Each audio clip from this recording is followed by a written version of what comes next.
everybody. How y'all doing tonight? Saturday. I know this is a special edition, guys, but there's some things I've been slacking on, and we've had so many good shows here lately and some interesting conversations. I ain't really got a chance to do what I really need to do.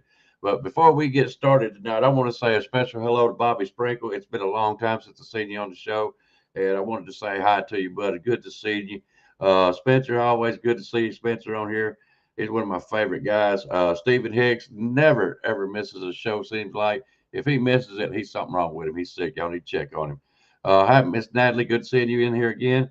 Hi, Miss Sharon. I'm always glad to see Sharon in here. She just brightens my day when I see her. Let's see. Have I missed anybody tonight, guys? Got Stephen. Checking the list real quick. I almost forgot Josh. Josh, always good show you done last night. I enjoyed that. Mr. Henry, always good to see Mr. Henry on here. Guys, I've got a couple things I want to address tonight before we get started with the fellas. Um, I've got a very good friend fixing to have some surgery come Tuesday.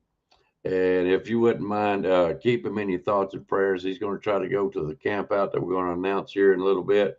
And we want him to have a speedy recovery and be able to do the things that he wants to do. And so y'all keep him in your thoughts and prayers. And his name is Thomas Schwinn. Hope I got that pronounced right, Thomas. I always forget because it don't spell that way. But yeah, if you don't mind, keep him in your thoughts and prayers that he has a speedy recovery and everything comes out just fine. All right, another thing. Uh, okay, bud. Well, I'm just glad to see you, Bobby. Just glad to see you. Anyways, guys, in case you haven't known or heard or anything like that, I do have a Facebook page that we started. Haven't announced it much as far as that goes at all. Just people that wants to come on there, just come right on. But anybody, y'all are welcome to go over there. It's Dirt Road Bigfoot on Facebook. If you want to come over and check us out, you can leave messages, announcements, anything like that. Anything you want to discuss, if you want to open up a discussion, that's fine too. Hey, Tammy. God, Lord, I ain't seen Tammy in forever. I hope you're doing well, Miss Tammy. It's good to see you in here. But anyways, let's get started for what I want to do. Guys, like I said, I've had a lot of good shows here lately, and I get so interested in the conversation. I don't spend enough time on what's going on outside of Dirt Road Bigfoot. There's some good stuff coming up, and we're going to have some fun with it this year. You're going to have conferences. You're going to have campouts. You're going to have walking. You remember what me and my wife done last year. We're going to do some of that this year. We're going to have some camping up there in my little research area, you might, if you want to call it that. But we're just going to have a lot of fun this year. I'm hoping you guys will sit tight with me and enjoy the ride because that's what I'm going to do. I'm going to enjoy every bit of it. But let's go ahead and get started. I'm going to bring on my first guest. The man that has basically really on top of all this, and I enjoy him every year. We done it last year. This is a conference well, I'm gonna just let you explain it, let him explain it to you. Mr. Richard, come on in, bud, from Bigfoot, Florida guy. It's hard for me to remember. Wait a minute, hang on. Kind of hiding the shirt. Hang on. There you go. It looks like we shop at the same store. Which wins, brother? Which wins? we, Do we me a shop at. favor. Do me a favor. I don't know if mine will do it or yours will. I might could get mine turned around. He has got. Can you show the back of your shirt? I don't know. I'm kind of limited on room here. Okay. Um, I Let can me. take it off real quick. Well, hang on. Dun, Hang. dun, Hang. dun, dun, dun, dun, dun, dun, dun, Let's get some dun, dun. music going. All right, go ahead. All right, go ahead and turn it around. That way, so none of the ladies will complain. Oh, I'm giving him a minute. This is really cool. This is a brilliant idea. I love what he done, and I'm thankful that he sent me a shirt. I've got, and it's just the same shirt that he's got on. And matter of fact, there's another gentleman I'll be bringing on here in just a minute. I've got a shirt for him. Yeah, let's see. Come on. Would you quit going around the dadgum pole and put the shirt on? Oh, Lordy. Man, it must take you forever to get to work because you can't get dressed. All right, you want to do it that way? All right, we'll do it that way. On. There we go. So I'm wearing a tank top underneath. Okay. Um, yeah, this is the back of the shirt. If you can see that. You see that guy? He's got a QR code written on the back of the shirt. I love that idea. Wherever he goes, you can just scan that with your phone, and you can it'll take you right to his show. I love that. I do. I wished I'd thought about it. Richard's an innovator. He's kind of frozen up on me a little bit. It's all right, no problem. There we go. Richard with all his glory here. Oh, Miss Sharon. On the 27th of March, my youngest grandson was born. Well, all right. You have to remember it's next year before we can tell him happy birthday. All right. Oh Lord. Figured everybody be singing "Pour Some Sugar on Me." That ain't what they're thinking. It is a cool shirt though. It is cool. And Richard, I want to thank you for my shirt. All right. Yeah, like I Before we said, get it's one of those things that I every year I come up with a shirt. You know, last year I came up with the other one you see me wear every once, sleeveless, and just to promote my channel and promote what I'm doing. And so this year it was a really funny story because this year it's like, well, I'm going to create a new shirt. You know, rebrand myself a little bit. You know, hmm, and so I did the shirts and I thought, you know, because I have a QR code on my business cards and everything else dealing with the channel. So I asked them if they would put that on the back of the shirt. So that, and I was only going to make two shirts. That was it. Originally, it was just two shirts. And, well, they couldn't do just two shirts. They needed a package deal. So yeah. I ended up purchasing 10, which means I had to start finding people to give shirts to. So I was like, hey, Icebox, you want a shirt? Hey, Lenny, you Yes, want a sir. shirt? Hey, Johnny, you want a shirt? So I started getting everybody's shirts. Then I forgot somebody very important, and I felt bad Oh. that I left this person off. Yeah, I felt bad. Somebody reminded me and said, "Hey, you know, you forgot so and so," and I was like, "Oh man, you know." So I had to buy more shirts. So I had to buy another package. So I ended up I gave out a lot of shirts because it's not really cost productive to sell them. It really isn't. No, Um, no, so just no. in shirts, I got a lot of money invested in these. Oh, But I do too. And like I told people, this is a shirt that's going to be coming your way, Richard. Let's see how I get this. And it will have your name on it. oh, Uh, nice. yep. And this is the back. I think the Miss Maya, I might be kind of faded out on you. That's written in gold, green, and Dirt Road Bigfoot. Like I said, that's coming your way. And there's another guest on here tonight that's also getting one. We will be sending those out Monday. I will get them wrote out this weekend. Been busy, guys, and but I will be sending them out Monday. So I'm hoping y'all will get them by Thursday or Friday. So we'll see on that.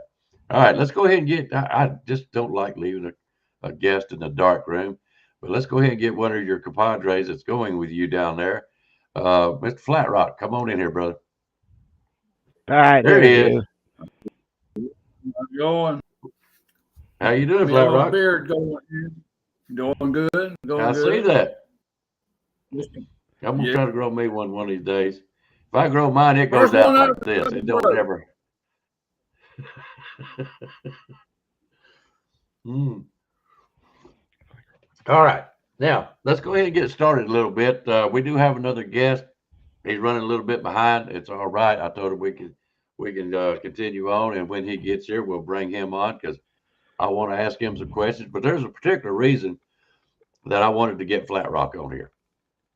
Uh, Richard, we done this conference thing last year, Yeah. and you walked us around. Of course, you had a booth, and you really couldn't spend a lot of time doing what you were doing. I thought you'd done a great job showing what was in here. Florida is one of your Super Bowl. I've heard you say it 100 times, and it's kind of like the Daytona. February is not race season until the Daytona 500 hits. Correct. Correct. It's the same thing for Florida this year. So, won't you tell us a little bit more about it if you don't mind? Well, it's a great opportunity for all the researchers, especially in the state of Florida, and to get together, have a conference, and basically talk theories and talk ideas and share information and show current you know um, evidence that we've collected and stuff like that. We meet new friends every year. We get to see old friends every year. It's a lot of fun. This particular conference is through Gather Up Events. And they're the ones that actually do the Gatlinburg Bigfoot Conference and the Bigfoot Cruise, which a big announcement is they're also the Bigfoot Cruise is in Alaska. It goes up to Alaska or it's in Alaska or something like that. Now they're going to do one in Florida. So there will be a Bigfoot Cruise coming out of Florida. Where they Really? go, I don't know. Yeah, they're going to do that this year, is what I heard, or sometime. But it's going to be announced at some point. So Gather Up Events is the ones that does this. It's a beautiful event. The facility that they hold it in is the World Equestrian Center. Just by hearing that, you can just imagine how beautiful this place is. It's rolling green hills and white picket fences, and it's just gorgeous. It's just beautiful area. They have these huge, huge auditoriums there, multiple. We're in Expo 2, but they got multiple expos, and they're massive. They're huge. It's inside is the size of a football field with a jumbotron in the middle. So no matter where you're at in the conference, walking around, checking out booths and stuff like that, you can always look up and see who's on stage and listen to what they have to say and stuff like that. So it makes it a very unique event where you can do that. But anything dealing with Bigfoot, it doesn't matter what it is, you can find it there. T-shirts, knives, night vision. It's a litmus of everything. You know what I mean? So it's a great event. It grows and grows and grows every year. I think last year they estimated 2,500 people were there. Um, it's a 1 day event. Starts at 9 o'clock in the morning, lasts till 6 o'clock in the evening. I will be there Friday through Sunday. Friday night, I'll be checking in at the hotel, but we have the VIP dinner that night on Friday, so I'll be at the VIP dinner. And you can get your tickets for that. They're a little pricey, but it gives you an opportunity to, um, see the guest speakers and talk to them more on a one-to-one and get pictures and stuff like that, without, waiting till there's 2,000 people standing around and you're waiting in line and stuff Yeah. like that. And you get a VIP pass where you can just walk right into the event. You don't have to stand in line. You're a VIP. You just walk right on in and do what you need to do and stuff like that. So, but it's a lot of fun. But if you don't with the VIP, tickets run from $30 on up, depending on where your seating is to watch the guest speakers. I spent I got a front row seat. I went ahead and picked a certain seat, but there's a 95% chance I'll never sit in that seat. So I like to walk around. I like to talk to people. I like to videotape, and I like to you know do stuff. Of course, we're going to do something for you for Dirt Road Live. Mhm. So be prepared for that. It'll be short notice. We're going to try and plan a time, but it'll be within hours. You'll know, but it's planning it really. So we do kind of like that, tour of the facility and showing people what's going on and everything else. So it'll be a lot of fun. It's like I said, it's our Super Bowl. This is where we all get together and like-minded people and just have a good time. Oh yeah, and I thoroughly enjoyed it last year. And like you said, we don't know. Let's see, when's it coming up? What's the date? It is next Saturday. It is Uh-huh. April 5th. No, So next Saturday, and I will be there Friday afternoon. I got to check in the hotel by 3. So I'm pretty sure I'm going to run into people once I get to the hotel that are checking in as well. So, but the dinner is at 6. So I will have to leave to go to the VIP dinner at 6. It's kind of those that are VIP for the dinner. You get a secret email that lets you know where the location is for the VIP dinner. I did get my email today, so I know exactly where to go to meet everybody. They don't put it out there because with 2,000 people showing up, anybody will show up at the VIP dinner and stuff like that. And they just want it for the people that were paid for those tickets and or invited to that event. So I did get my email today, so I'm pretty excited. So the ball's rolling. We're heading in that direction. So. Well, let me ask you a question. I don't care to stay up late. Matter of fact, I am a night owl. That's no doubt about that. I'm not a morning person. You call me in the morning, what do you want? But at night, I'm just happy as I can be. So I will be up late Friday night if you end up having a chance to come on, or do you want to do your show first about what happens on VIP night? I don't understand the question. What's that again? You're talking about Uh, on Friday? on Friday night after the VIP. You, Tell me, you wanted. tell people who you met and that kind of Well, stuff. I'm What it's like to hoping. be at a VIP. Right, right. Because I'm hoping to videotape it if they'll allow me to Mm-hmm. videotape for my channel and stuff like that. I would like to do that for my channel and Sasquatch Unredacted podcast. I'd like to have it for both of them. It's one of those things I got to find out first. Once I get there, they may say no, because I know one thing they're not doing at the VIP is signing autographs or anything like that. But it's mostly for time restraints. We're only there 2 hours. It's from 6 to 8, so time is limited, and we got to eat. So, Mm-hmm. um, so I'm hoping. I don't know if I'll be able to go live from that particular event or not. I got to find Oh no, out. no, no, no, no, not at the event. No, don't bother with that. Afterwards, you said 8 o'clock. If you go back to your motel room, 9 o'clock. If you got some internet, if you want to come on, you can talk about it. But if you want to save it for your show, that's also fine. But like I said, I'm just giving you an opportunity if you want to come on Friday night. You know Oh, what I'm sure, saying? But sure, you know, absolutely. If you want to do a part one, the Friday night, yeah, yeah, yeah, I don't mind being there and talking about how the dinner went and who were there and stuff like that. Absolutely, yeah, we can do that. yeah. Yep, be great. All right, before we move on, I'm gonna bring this other gentleman in. He just come in from a family event. We've been giving him time. All right, settle that camera down. He's all excited about coming on the show. Can you tell? And he wants to be my lawyer. He knows this what I mean when I say that. How you doing, Mr. Athens? Lenny, Hey, Hey, Lenny. how y'all doing this evening? Good, good. Well, I'm doing sorry. good, Lenny. We had a really close family member had his 40th son's birthday party this evening, and I had to go to the thing, and it was like a family requirement, and they had about over 100 people there, and we had to wait for him to come home from his golf tournament, and we're sitting there, and then they. And I can resist anything except temptation. And they had single malt scotch, so I kind of like just Uh, sat around, just tasted a little bit, just a little bit, because the good Lord doesn't want you to overindulge in anything, and I agree with that. So anyway, I'm real happy to see all y'all, and yeah. Richard, I'm looking forward to you and to seeing Mr. Johnny Two Bears, and we're going to have a wonderful time at this conference. And one of the main things we need to realize with this conference is this community, this Bigfoot community, is becoming so unified and so strong. We're going to make a difference. Mm, making a difference. Well, I tell you what, that's a lot of work. That's a lot of work. You know, I've often said, good. Let me bring him back on. He faded out on us. Hang on. There we are. Flat All rock. right. All right. Yeah. Yeah, just right. Yeah. Yeah. I seen that.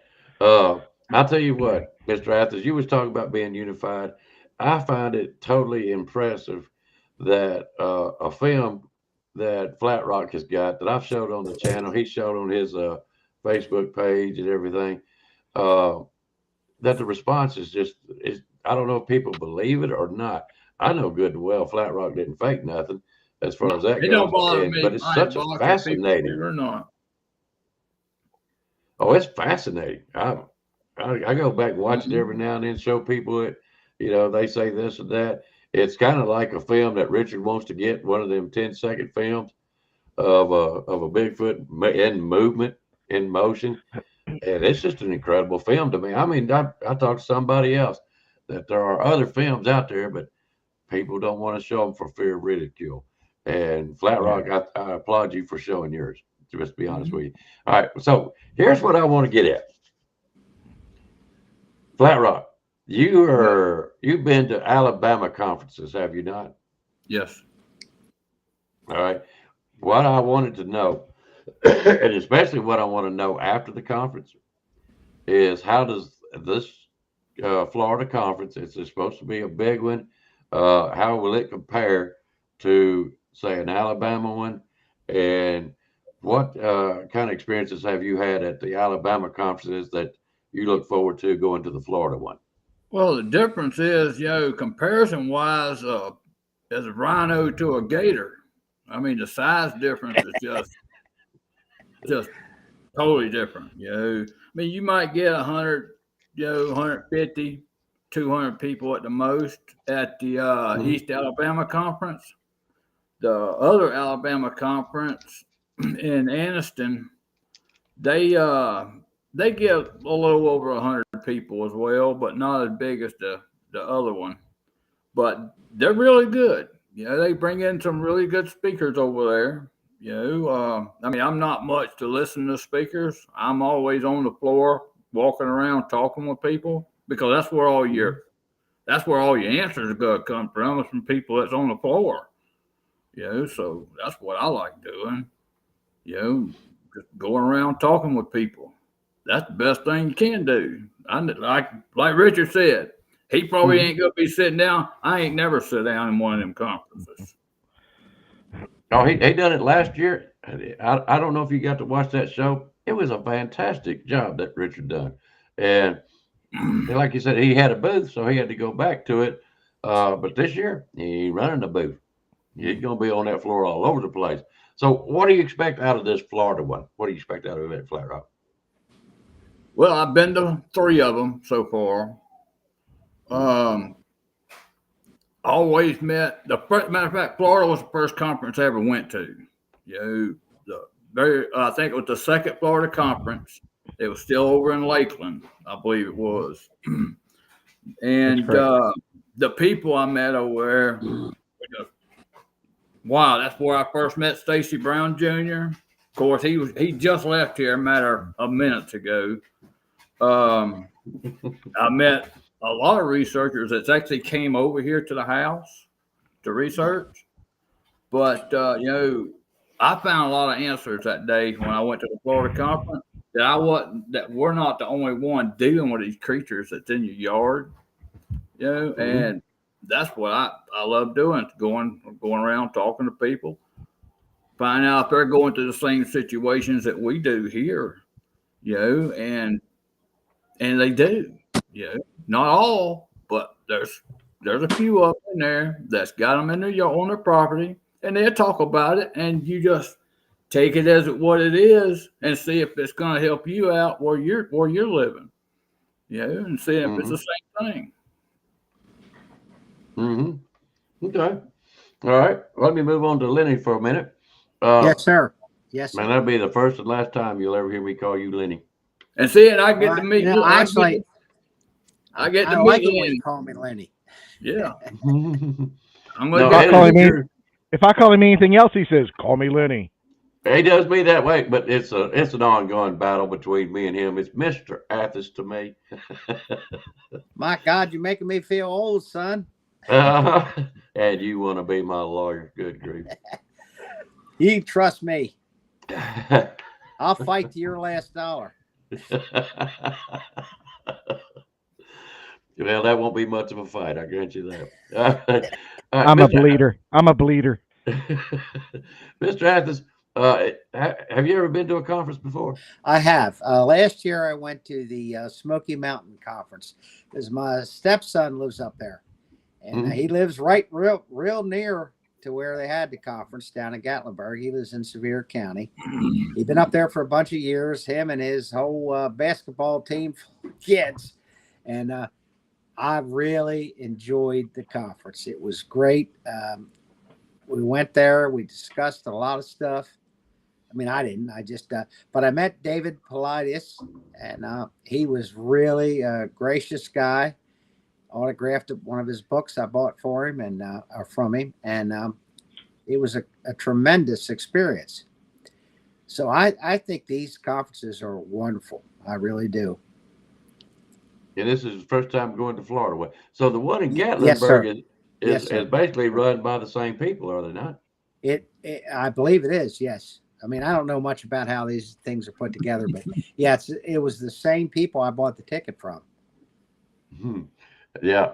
Uh, Hang on a second. We got to do this. I apologize. Like I said, I get into the conversations and I forget stuff. And Flat Rock will agree with me, but Roll Tide, we are in the Elite Eight.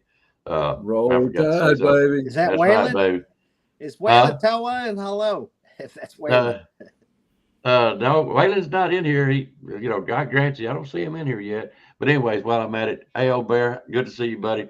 I've been Hey, old waiting bear. on you. That's the man, old bear. Old bear's the Uh, man.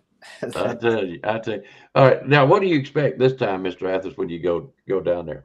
Well, I don't really know what to expect, but I will say this, and I don't bring a whole lot to this subject matter except my interest. Mm-hmm. 4 years ago, when I was recovering from a knee injury or knee replacement, actually, I had my right knee completely replaced. I was retired as a federal agent and a federal prosecutor, and I'm sitting there, and I had a little small retirement type practice going on, and I really didn't have anything to do, and I ended up getting involved in this subject, and I ended up like putting me right down the well shaft. Mm. And I have just met so many people and wonderful people, and this is a subject matter that needs some serious attention. I don't know what I can bring to this conference because I've never had an experience. I mean, I've been hunting since I was big enough to pick up a gun to go hunting squirrels. And at 73 years of age, that's a little bit of time. But what I really am looking forward to is meeting some more people and talking to them about what at least I can do as a lawyer. And I'm doing everything I can to develop a network of lawyers. I have a couple around the country so that we can deal with a whole myriad of issues that affect the community, and they need lawyers to deal with it. And you're not going to get, a lot of young lawyers who are just coming out on their career to deal with this. I mean, I'm retired. I'm spent a lot of years doing this stuff. But there's a whole lot of issues that lawyers need to be involved with to help people in this community, not to make money, but to help them. And I have a couple now, but I need a whole lot more. And basically, I one of the biggest things that kind of like got me started in several of the podcasts that I've spoken on is people who represent themselves as being government officials and telling you better keep quiet or this X, Y, or Z is going to happen to you.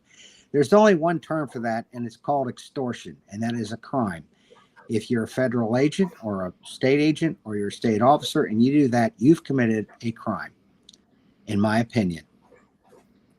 That's the biggest part of it. But there's a whole lot of other stuff about this. There's a whole lot of other stuff about this that lawyers can be very beneficial in this subject matter. And, I'm not going up there to do anything other than meet these people and talk to them about it and offer whatever I can do to help. Am I a brilliant lawyer? No, I'm just a lawyer. I've done what I can do. It was always mostly as a prosecutor. In 2014, I left the government, and I've been representing private people since then. And you need lawyers to be involved in this because there's just so much negative stuff out there on people who have had these experiences. Now, I've never had one, and I'm not trying to sit here and pretend that I did. But I've hunted, and I probably heard wood knocks. I probably heard whoops. I probably heard all this stuff, and I just dismissed it off. I mean, I was on for 12 years, on 11 or 12 years, on a lease in Central Florida that was 9,000 acres. There were 17 of us on it. In the last 4.5 years, I was the administrator and ran it. And I never heard anything that of course, I wasn't the subject then, but I never heard anything that I could tell you that was part of this. But that doesn't mean it didn't happen. It means I just didn't know what I was listening to. We had 9,000 acres. And I don't need to I mean, I spent 34 years with the United States Department of Justice, and I don't need to have witnessed the crimes that I investigated as an agent and then prosecuted as a prosecutor to know they occurred. And this is a perfect example of this. And conspiracy cases, which is what we referred to them in my work days, were cases where you had a bunch of people get together and they pulled something out. They decided they wanted to sell drugs, and then they put the whole plan together. They imported the drugs, or they bought the drugs, or they found them, or whatever, and then they ended up selling them and making money on them. Well, you take that. I mean, I investigated those for half of my life, and absolutely, positively, I did not ever like being in the middle of that. And the same thing holds true in this subject matter, ladies and gentlemen. You don't need to have experienced something to know that it happened. I mean, we had one case where we had 16 homicides as overt acts in our conspiracy count. It was called the Booby Boys. So anyone that thinks I'm making this up, look it up. Just Google it. The Booby Boys in South Miami. Miami, not in South Miami, Miami, Florida. And you'll see what we did with that. We ended up, when the whole case was over with, solved over 50 murders with the Miami-Dade homicide section. They were absolutely wonderful. And I was the DEA guy on that. We did it in federal court. The same thing holds true with this subject matter. And people are not taking it seriously enough in the government. What is going on with Flat Rock is absolutely incredible to me. And it is crazy what's going on over there. That is his home. That's his place of peace. That's his place of rest. And he is getting absolutely zero assistance from our government. Our government's primary objective is to assist and protect its citizens. And that's not right what's going on with him, in my personal opinion. And I don't know that I'm going to be able to provide anything, to help this, but I'm certainly available. And I've definitely tried. I've contacted the police, county and local. They know these creatures are real, but they can't do nothing to help you. State troopers, they laughed at it. Yeah.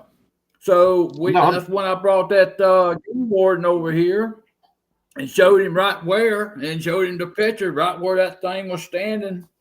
And that's when he told me about being fairly protected. So, a few weeks after that, I still had my camera focused at that area. And next thing you know, there's a drone flying right there. And I got that on camera of the drone flying right there where I showed that game warden. And then a few weeks after that, you have that machine gun fire tracing off through the woods, for 2 or 3 days. Was that them? I don't know. But that happened, the fact that they even deny that any of that happened, or even just blow you off, it's not acceptable. That's not what our government exists for. Our government exists to protect us. And we need to unify, and we need to get a bigger group together, and we need to find the proper case. And I know that's lawyerese, but we need to find something that we can turn around then and push the government. And it has to be, I can't sit here and tell you what it is. I just got to, I got to see it, and then I got to figure out if or me or other lawyers figure out if this is the one to push it. But what's happening now, I know with you, Flat Rock, it's crazy. I mean, you have a home there. That's your place of peace. I know for a fact state of Florida in Tallahassee has 73,000 emails that has nothing, has, either Sasquatch, Bigfoot, hairy man, wild man, all those keywords. 73,000 emails in the state of Florida, but they want $12,000 for those 73,000 emails. Well, that doesn't surprise me either, because that's just a way to get around the Freedom of Information statutes. Mhm. I mean, but we need. I mean, Governor DeSantis, I'm totally 100% in support of him, and I'm absolutely a Trumper. There's no question about that. I just want the truth. I want the truth, Mhm. and I want all this to come out, because that's your home, Flat Rock. Mhm. I mean, Mhm. I live in a little county down here, Broward County. It's not a little county. It's the third most populous in the state. 2 million people. Yeah, and yeah, it's 2 million people. The county I'm in only has 100,000. Well, and this 2 million people, about I mean, now that's politics. But anyway, we need to have the government to, okay, fine. This is what's going on. This is what we know. This is how you can protect yourself. I don't think that's too much to ask. I really don't, from state or federal. So we just need to get the right case. And I'm an old guy, but I'll do the best that I can to make this happen. And let me ask you a question. yes, sir. Okay. All right.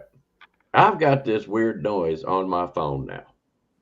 It's just you know how it beeps when you leave a message? Like Yes. you call somebody Yes. and it'll go beep, but it's a low beep. Is it at the end of a ring? Like it's ringing, then it beeps at the end of each ring? We kind of look like it's just a low beep. It's just like beep. That's all. I mean, it's not like, when you call somebody, it says leave a message and it goes beep, and it's kind of extended. It's about the same noise, only quieter and shorter. But you think you might be intercepted? Is that what you're asking? You think it's random. Well, I can't. I don't know. I've never heard it before. All of a sudden, I'm sitting here playing card games. I've watched a show or something, and I'll hear it. It's just every now and then, especially on the weekends. In my 34 years, with the United States Department of Justice, and then additional time before that, I did it under state law. I did Title IIIs, and a Title III is a wiretap interception, where you fill out a unbelievable amount of documents, and there's applications, there's orders, there's all kinds of various documents that go with it that dictate what you do to intercept a person's telephone conversations. There are also situations where you can issue subpoenas and get just data from the person's phone. But I had a situation after I left the government in 2014 where I was negotiating with a very major defendant to try to get him to surrender and do the right thing. It was an international thing. And I saw all my emails were getting messed with, similar to what you're talking about. And they would show up as having been read when I hadn't read them. I am convinced that someone went, and it wasn't on my law email, it was on my personal email. And I'm convinced that someone in the government went in and got a pen register, which doesn't require nearly as much information, but you can get it done and signed by a judge. And they were monitoring my emails. And it ended up didn't happen. I wanted the guy to turn himself in. He didn't, and he was in another nation far away from here. And it didn't happen. So probably if you see something that looks wrong, it may be wrong. But that doesn't mean the government is up your butt. What it means is they're doing what they can do to do their job. Do I always agree with the way they do things? No. But this thing with me, it didn't upset me they did that to me, because if they think I'm doing something wrong, then they have a right to look at me. They didn't find me doing anything wrong, because I wasn't. I was doing absolutely what I should do as an attorney, and tell the guy, look, this is your problems, whatever. It happens, and that's okay. I don't have a problem with that. What I have a problem with is if the government tries to forcibly quiet people. That to me is the government is committing a crime. That's the first thing my biggest issue is with. The second issue I have is, why not just be honest and tell everyone what's going on? You can do this. All you need is an order from the executive and do it. I mean, people like Flat Rock should not have to sit there and not know what the heck the government knows. Yep. Or us. I mean, that's all I can say. I mean, I don't know. It upsets me when people like Flat Rock have this going on and he can't find out what the government knows.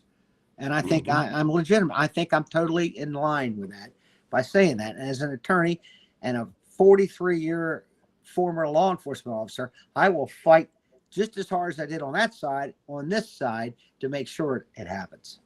But understand one thing, Evergreen, which is close to Flat Rock, they enjoy, it's kind of like Salt Fork.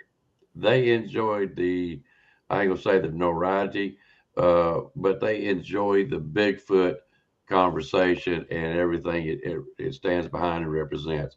Salt Fork does the same thing. They enjoy being noticed as Bigfoot in their territories, and they acknowledge it. Evergreen does the same thing. Evergreen likes to claim Bigfoot capital of Alabama. They have festivals over it.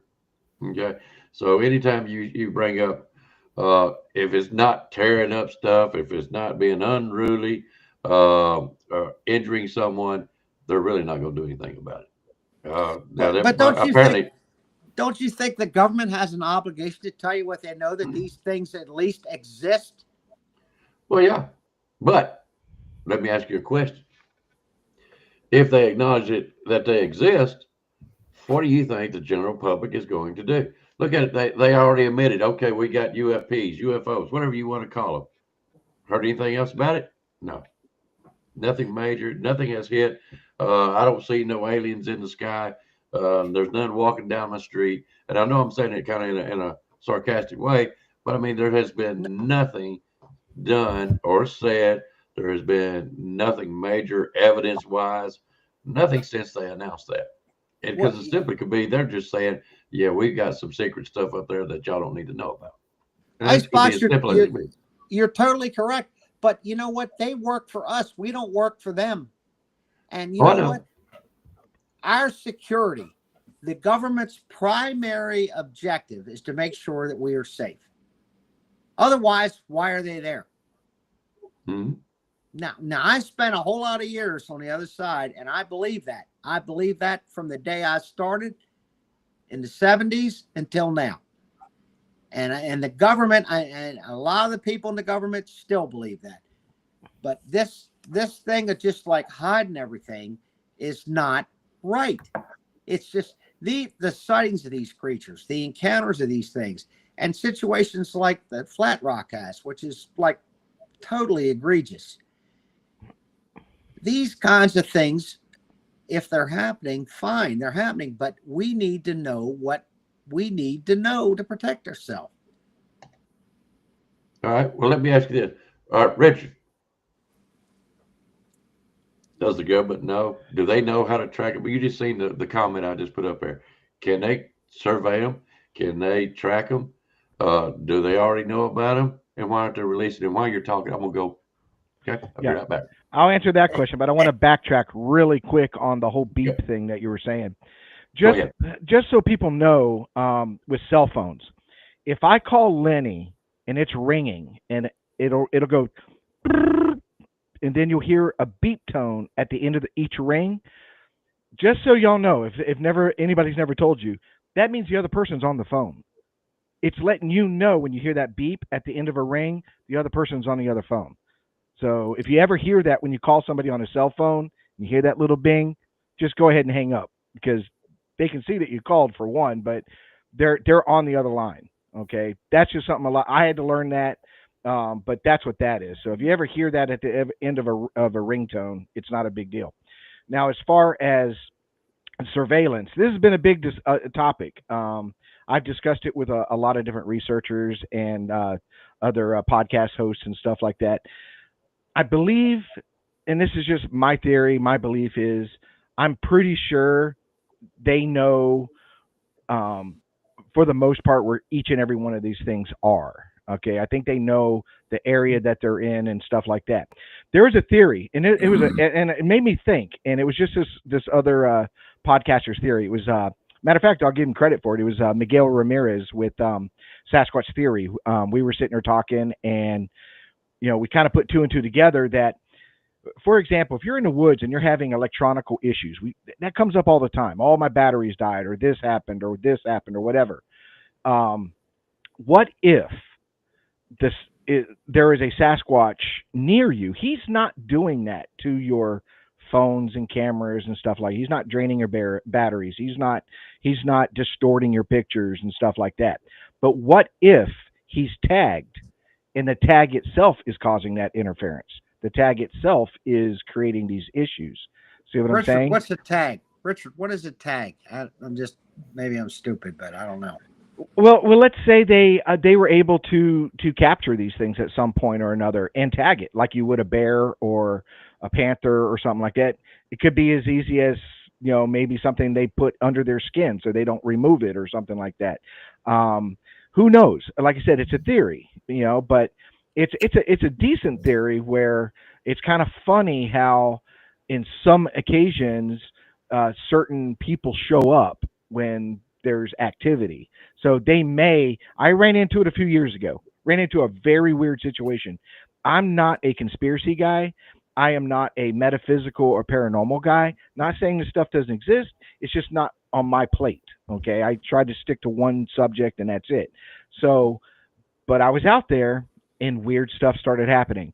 I had a documentary crew documenting, one of my outings, and they were flying a drone, and we got separated, and we were deep in the woods, and the guy flying the drone got separated from us.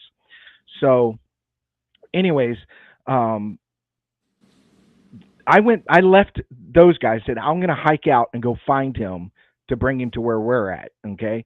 So I leave that area. I get back on the main trail and I don't find this guy anywhere, but I hear the drone. Okay. So I'm like, okay, I hear the drone. So I'm just going to go in the direction that I hear the drone and he'll see me or whatever. So I start walking and walking and walking, and I'm going down this one area I've never been in before. And I'm thinking, maybe he got lost and went down this area. So I start going down there, and I got that creepy feeling like, man, something ain't right.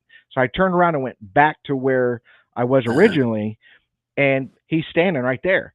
So I'm like, hey, man, we're about 500 yards off into this area. Go ahead and land the drone, pack it up, and we'll hike in there because you won't be able to fly the drone in this pine forest.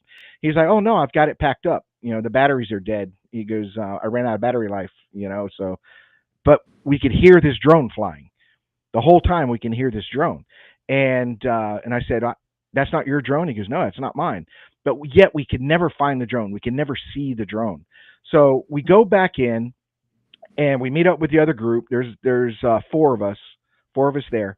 And so we're sitting there talking and looking at different things that we're finding. And then the conversation comes up because we can clearly hear the drone above us, but yet we can't see it.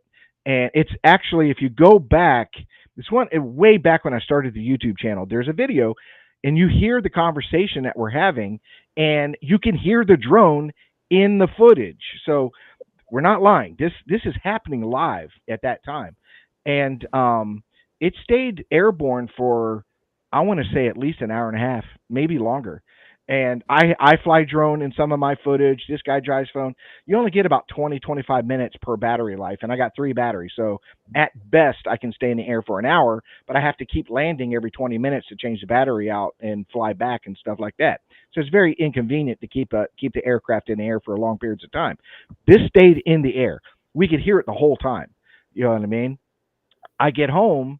I go to review all my footage, and it's missing. Every bit of it's missing, all of it. You know what I mean? Um, Matter of fact, I can show you, but I've shared it on different podcasts and on my channel. I have a picture of it. It's on my phone. Where when I finally found some of the footage, it was dated to December 31st, 1969. That's why I couldn't find anything, because it was so buried in my archives in the cloud that I don't think they expected me to find it. But I did find it, and it goes back to 1969. Now, this is a time that we don't have internet. There's no such thing as a cell phone. I mean, just what did we have back in 1969? See what I'm saying? I was just a year old, you know.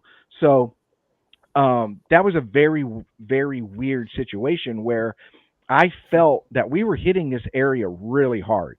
I mean, I was out there every single weekend. We were finding great evidence. I had recorded some great sound. Matter of fact, with that group there, we caught an amazing vocal. You know what I mean? So in our minds, when we got done, was I think because we brought a bigger group and we were now doing a documentary, it brought attention to us even more. And that's when all this stuff started happening and stuff like that. And so maybe an outside source was monitoring what we're doing. It's a very weird area. We've ran into some strange stuff out there. I still go out there on a regular basis. There's just very specific areas I won't go into out there by myself because it's so far back. And if something were to happen to me, you know, I'm screwed because I'm out in the woods by myself 99% of the time. So, but it's definitely brought up because, like I said, I went into conspiracy theory until it happens to you. Somebody told me that one time. You don't believe until it happens to you. And that was my first encounter with something strange that made me think maybe we are being monitored. Months later, I saw what's that group, that the National Geographic Association or whatever, the ones that study earthquakes. That group, their vehicles were driving out of that research area. And I thought that was very strange because I live in Florida. We don't have earthquakes in Florida. And yet this group was coming out of there. So I was like, that's really strange. So I started to do some research. That organization, if you dig deep, they do some biological research. You know, when I contacted the FWC to get more information on the area that I was researching, not telling them what I'm doing out there, just telling them that I just basically tell people I go out there and do nature shots and stuff like that. They had it in their system as a biological research area, you know, which is strange. But again, biological is a very broad term. I mean, that goes from the microscopic stuff in the water to bears. You see what I'm saying? Biological is a very broad term. But they said when they looked it up, they said, oh yeah, that we have that listed as a biological research area. So I thought that was actually strange. I've seen posted signs that says that area is monitored by cameras 24/7, and then those signs mysteriously disappeared. But yet I'm still finding cameras out there. You know, I remember that. so it's very strange. I do think it's being monitored. I think they know that this thing is out there. You know, we had something similar to Flat Rock, just listening to a little bit, because I don't know a lot about Flat Rock stuff, and I don't want to know a lot because Flat Rock is going to be on Sasquatch Unredacted on April 18th. So everybody be there, check out the show.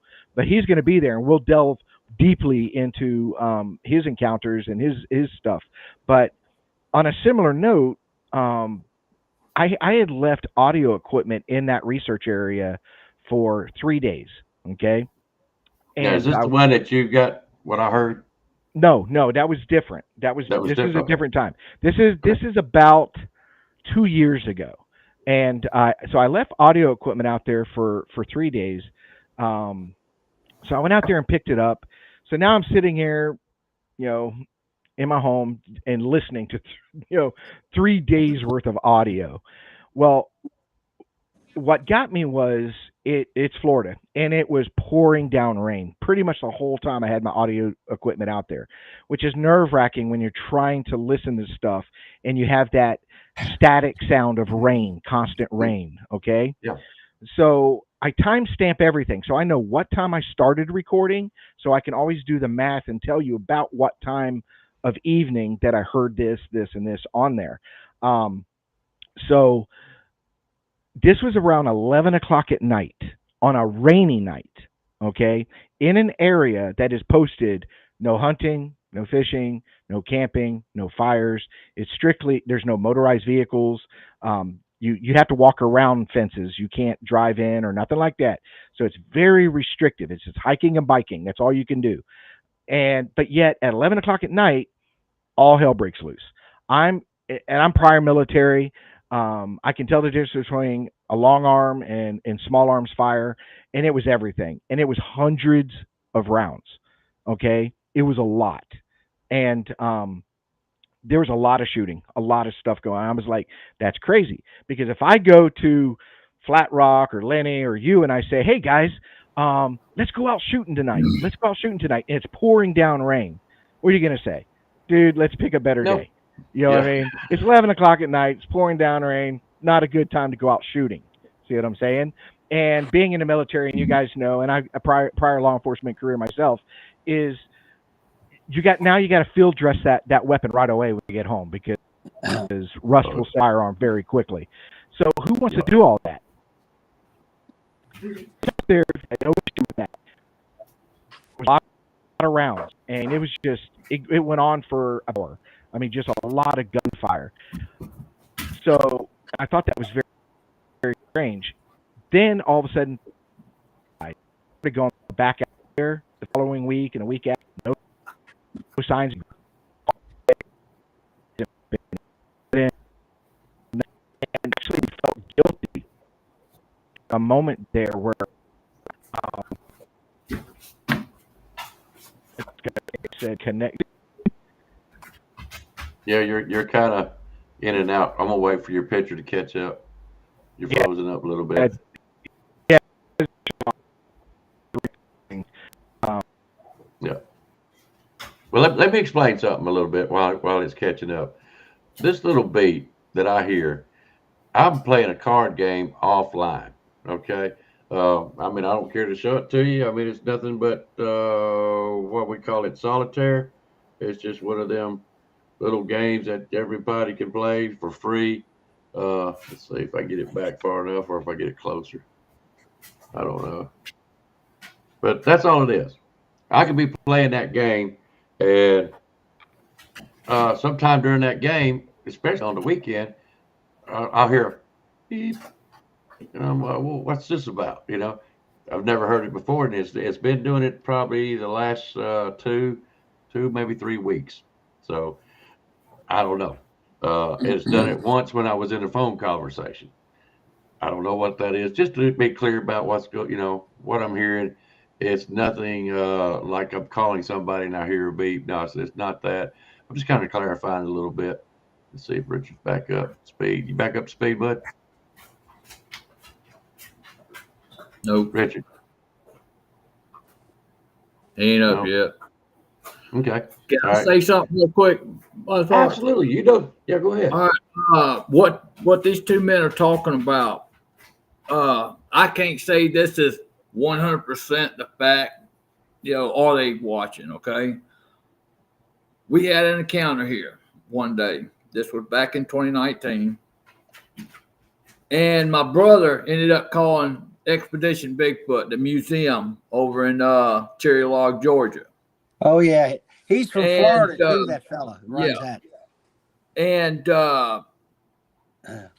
before I knew about this, that morning, we had a helicopter flying directly over my over my home, just circling. Wasn't doing nothing but circling. You could see this guy hanging out the side door looking down, okay? He didn't do it just once. He did it twice. So I went and asked my brother, I said, Bobby, did you talk to anybody last night about what happened? And he had said he had called David at that museum. So I called David that afternoon, and I asked him straight up, "Why'd you send a helicopter to my property?"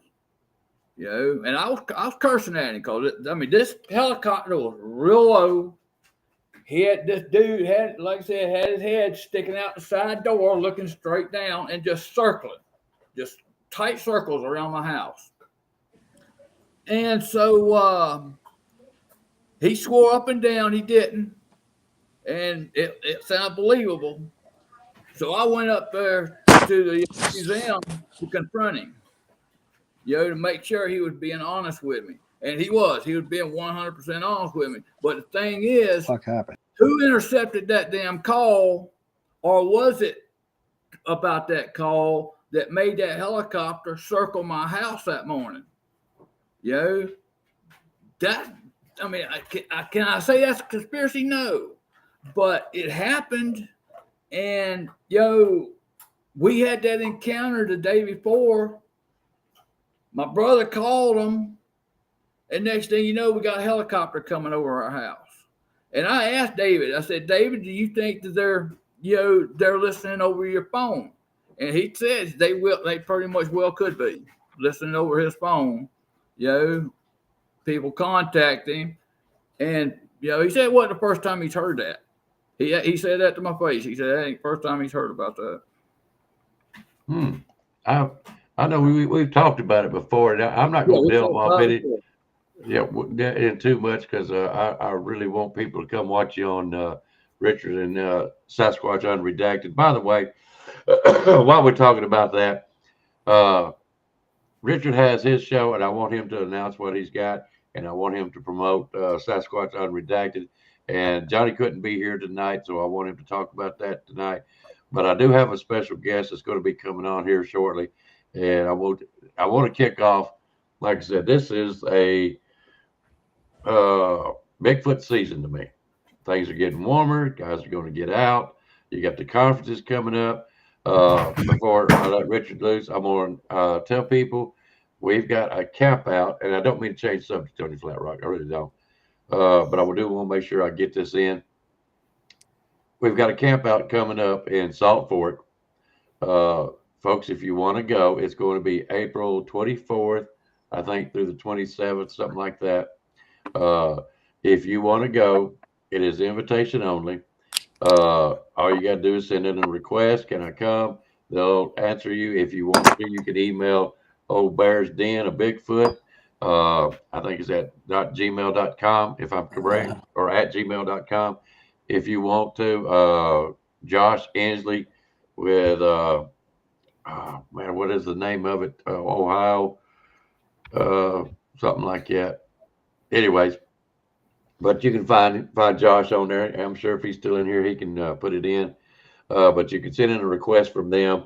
The one thing we ask for is if you're going to be there and you're going to eat with us, is to contribute somehow, some kind of way. Not money. We're not after money. We're all about fun. We just want to make sure everybody eats and has a good time. So if you can bring something, potato chips, things like that, you know what I'm saying? It would be appreciated. And we're asking if someone is making calls, do not record it. You can record what happens after, you can record before, but whenever we're doing calls, don't record them. We're doing that for safety, and we appreciate if y'all would abide by that. But outside of that, if you want to go, send a request. That's to anybody in chat room that may be considering going. Just get in touch with Old Bear or Josh. Okay. All right. Now back to the conspiracy.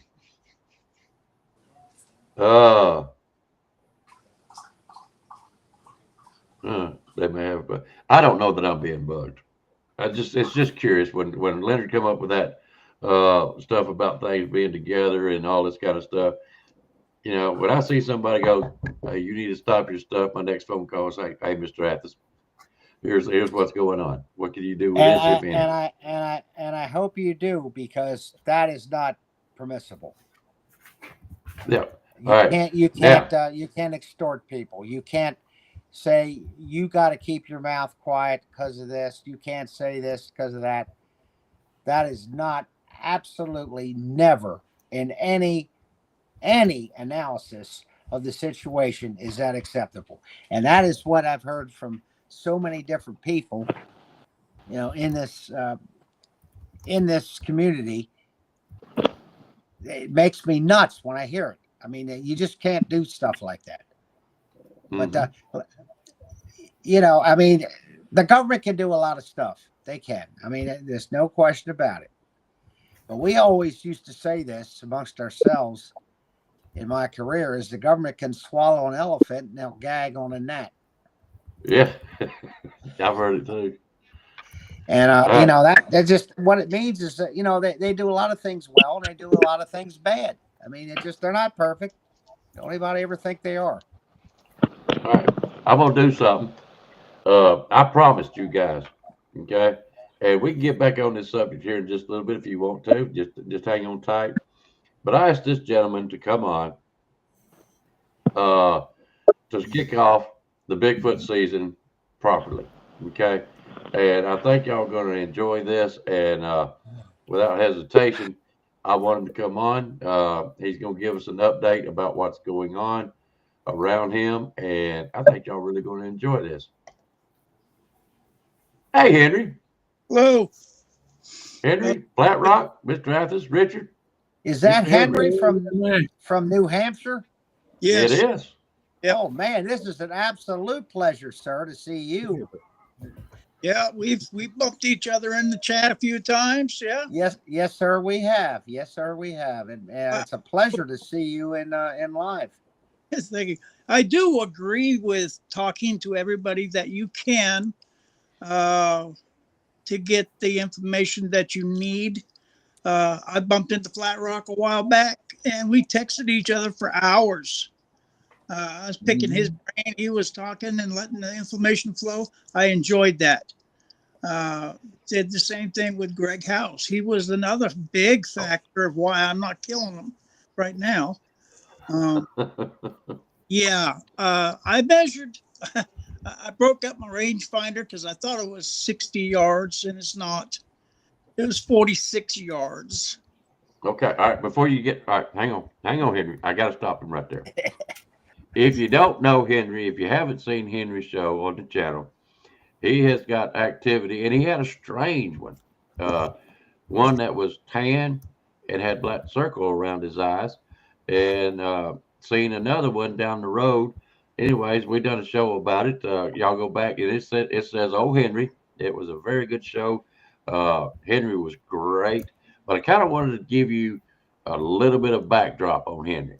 Henry is kind of new to this Bigfoot stuff, and like he said, he's talked to Flat Rock, he's talked to Greg House, he's done a show with me, he's talked to Old Bear, just all kinds of people, but he done a great job. Now we're gonna catch up to date, Henry. You had a sighting what, about a week ago? 23rd, Sunday the 23rd. Sunday the 23rd. Tell them what happened. It's about between 10 a.m. and noontime, and I'm walking by my front door. It's got a window in it. I'm looking out. I always look out, because it shows me the choke point in the woods, lawn, everything. And I stopped and I'm looking at this one dark object, and it's like, what is that? It doesn't belong there. Just nothing size belongs there. I'm looking at it. I'm like 5 to 10 seconds. It's a while, and I'm looking at it, and all of a sudden something moved.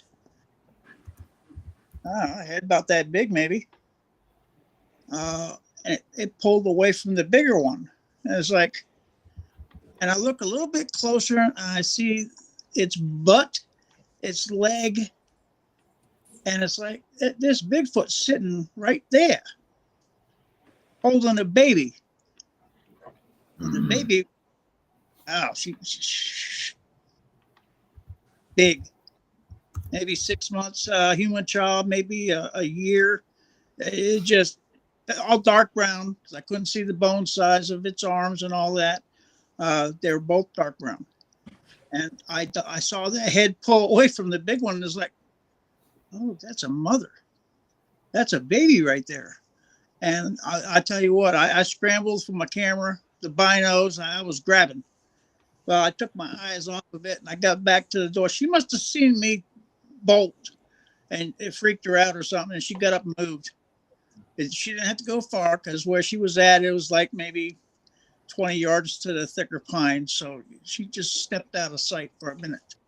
I'm sure she heard me running down, to get my stuff. And it's like, oh, I don't walk around with a cell phone in my hand ever. I don't do it. But there she was, 46 yards from my front door.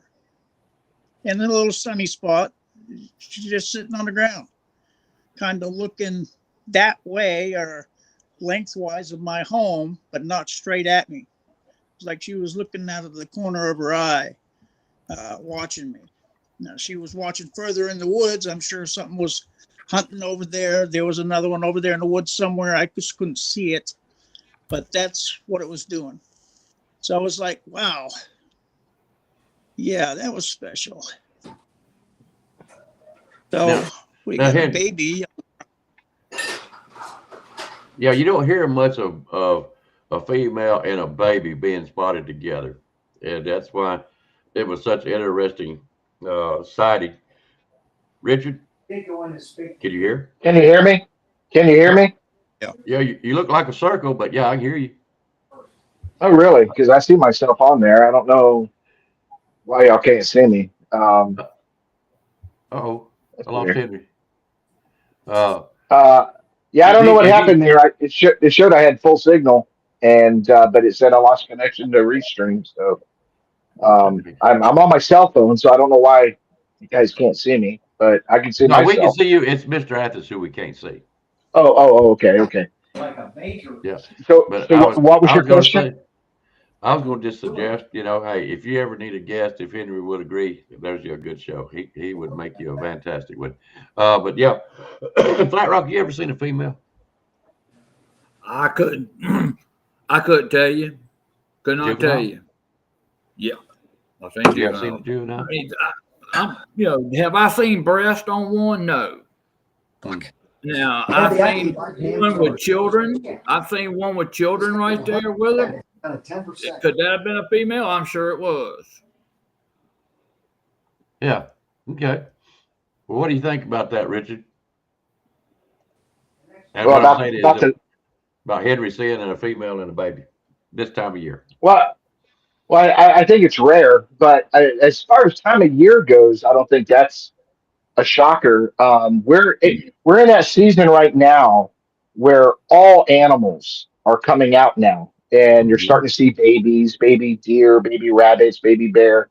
They're all coming out now and stuff like that. So, seeing a Sasquatch with an infant is rare, but not shocking that this is the time of year. Now, in that situation, that's where research really, really needs to pick up, because you can now, through time, through this season, the next season, the following season, you may be able to document the growth of this infant. See what I'm saying? There's a lot of researchers out there that'll find small prints. Let's say 4 or 5 inches, but then next year they're 6 inches, and then the following year they're 8 inches, and they're basically documenting the growth of this juvenile. So it that's one good thing. But the second thing, it says that we have a viable reproducing species, which is extremely important. That's why conservation is so important. See what I'm saying? That's my biggest key. Everybody knows that when I'm in the woods and I'm doing this stuff, conservation is everything, period. I was on the phone yesterday with Todd Neese, and we were sitting there talking, and I said, we got into that, and we talked about the end game. What's the end game to everything that we're doing? Okay. And, and I told him my end game. I said, it doesn't necessarily have to be me. It just has to be somebody.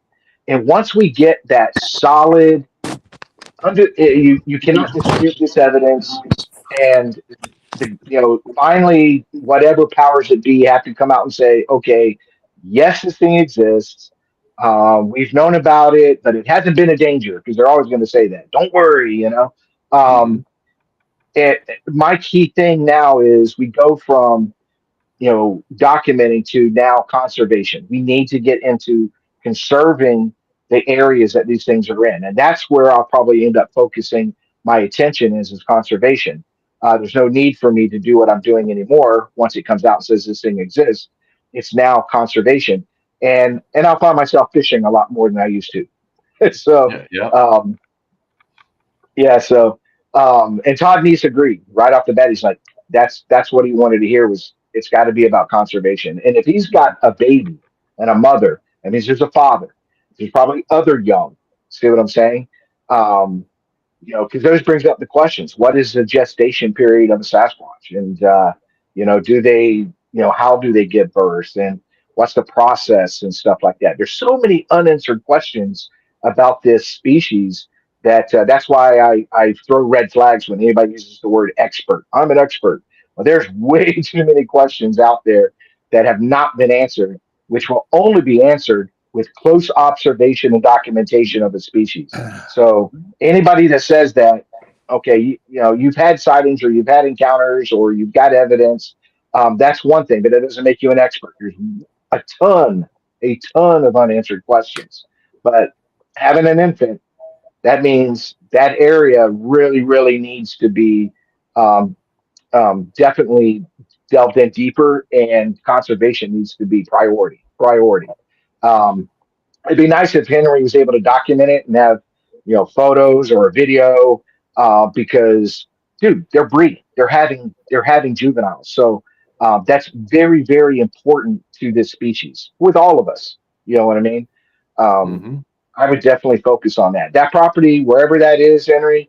If a research group in your area um, hits you up or something like that, of course, vet whoever you talk to. Make sure they have the right goals and the right ideas in mind. You just don't want a bunch of clowns out there running around. You want a really good, solid research group that you can vet and do some background checks on those personnel. But I think you should, allow if it's possible for people to go out there and start researching and documenting because Yeah. it's very important. It's extremely important. Well, I didn't. I'm gonna let Henry I carry do. on from here. Um, and Henry, while you tell him where your research area is, because it's funny. Tell them about the barn, and I will be right back. Y'all continue on. If you want to, y'all can go back over to conspiracy, and I'll be right back too. Okay? Be back in a few. Go ahead. I'm not talking any conspiracies anymore because every time I bring up that subject, all of a sudden I have connection issues. So See, you being watched, brother. You being watched. I'll be right back. yeah, I stay away from that. With the first two that I saw, the second one was pointed right at a particular old barn that's not being used. And I kind of put it together that very day that that may be where it's hiding out. Uh, I've spoken with the people that own that barn, and I've gone 4 times trying to talk to them about it, and they don't want to acknowledge Bigfoot, but they've named it Daryl. The son told me about it. Mom and dad, they're protecting it. Okay, that's fine. That's you. Whatever you got to do. I don't care about that. What I care about is it when it comes up on my property and I can see it from the front door. That's what I care about. I care about my neighbors. These things can be damn strong, and one cuff, you're dead. You know, they hit you, you're in a coma, you're dead. Uh, Well, I've done. my opinion on that is I Oh, hold on, hold on. Let me finish. The I'm trying to redirect these animals away from my front door. Okay. Now I've got 5 cameras around my home and garage. I've got 4 more that made a basically a fence across my property line to my garage. And then I put 3 more up along the stream bed where they cross. I put one on the inside of a broken fishing camp I made for the kids. You can see where they crawl in and crawl out, and oh God, it's bad smelling in there. Well, I put a game camera, one of the older ones, 8-inch lag bolt right into the wood on the inside of that cabin, because it looks like a lean-to now. So I've done that. So I've taken every respite away from where they're coming in at. Now, if they can see these game cameras, they don't want to come through because of that. Okay, it works. It's diverting them away from my little 3 acres on the front of the stream. I've got 3 more on the back. I'm not doing that to the back of the property. It's open back there. That's what I'm doing. Now, as far as the research, I'm documenting, journaling everything I can. There's a couple other guys in a Bigfoot organization up here that I've been talking with. They want to come walk around over here, but they haven't done that. So, yes, it's all new. I didn't start out expecting Bigfoot to be on my land. I got into the whole thing of this because my parents have got one roaring at their house. So I started getting into it. And it's been about 3 years now, 4 years. I've been doing this, learning. That's what I'm about. All right. Safety, foremost safety. I got grandkids running around here playing in the stream. I don't need problems. And as far as researching them, they got a lot of land already, as far as I'm concerned. They got a lot of land that's been set aside for animals. They don't need to be adding more to it. New Hampshire has taken over one whole island for rattlesnakes. They found rattlesnakes in New Hampshire. It's Rattlesnake Island, and that's where they're at. They gave it to the snakes. I don't want that to happen on my property or my neighbor's property. So I don't think I'm going to go that direction. What I will do is I've talked to each one of my neighbors, each one of them, and asked them questions. One neighbor has heard all kinds of weird noises right behind their living area. And we researched it. As soon as I found the Bigfoot crossing, like I did the first 2, I told them directly, we got some stuff going on up here. That's what I'm about. Yeah, I believe in the research part of it, but I don't want to give up my land because of it.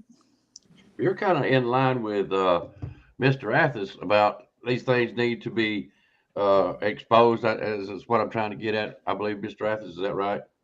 Or the truth be told? Yes. Now, Henry, if I can ask you this. Yeah. You never went seeking these individuals' presence on your land. This is something that just happened out of the blue, correct? Yeah. Yep. Are you intimidated by what they're doing to you on your land? And even the smallest faction, are you intimidated by what they're doing? No. Well, when I say intimidated, I don't mean that you can't handle them. Is it disquieting for you? Because you did make the comment about your grandchildren. I totally understand that. The babies. This is your place of peace. Your land is your place of peace, correct? I think I'm going to treat the baby like a baby bear. You don't walk up on them. You don't want them squawking. I've tripped up on 3 cubs up on top of the mountain. I'm allowed to go hunt on with the ATV, 1,500 acres. There's a spot up there where I always see babies. The mothers are in the acorn patch right on the side hill, and the babies are up on top.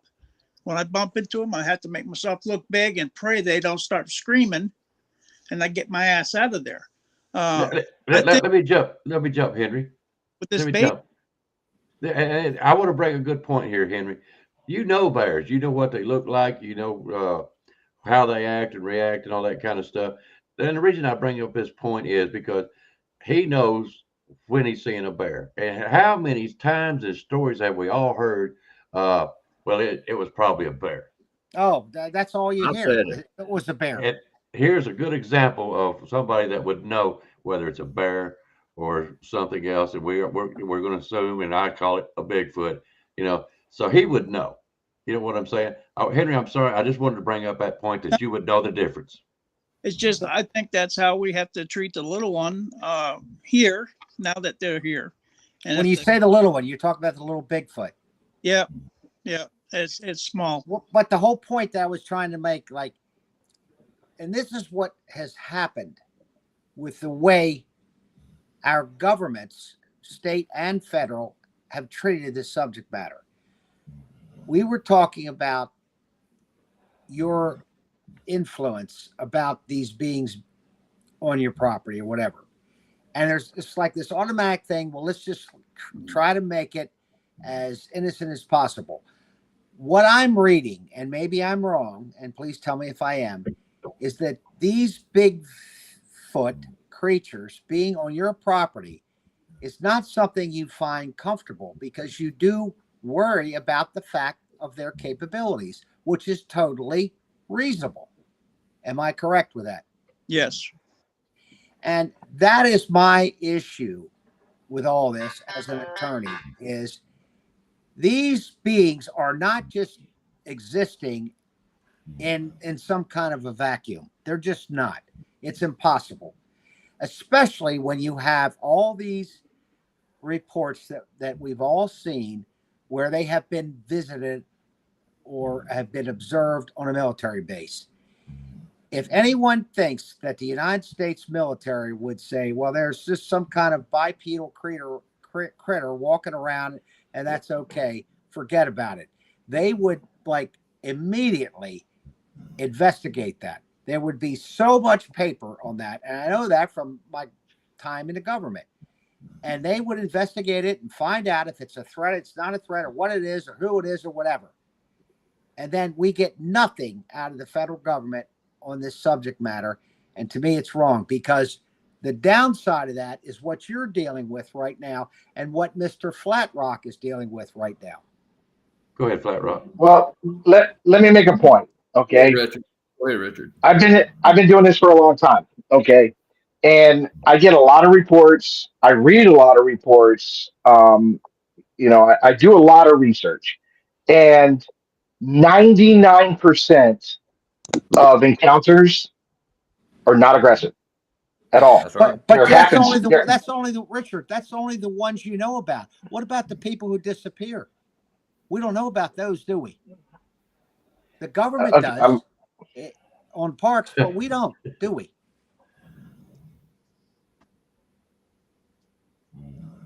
Go ahead, Rich. We have to go by what we have documented.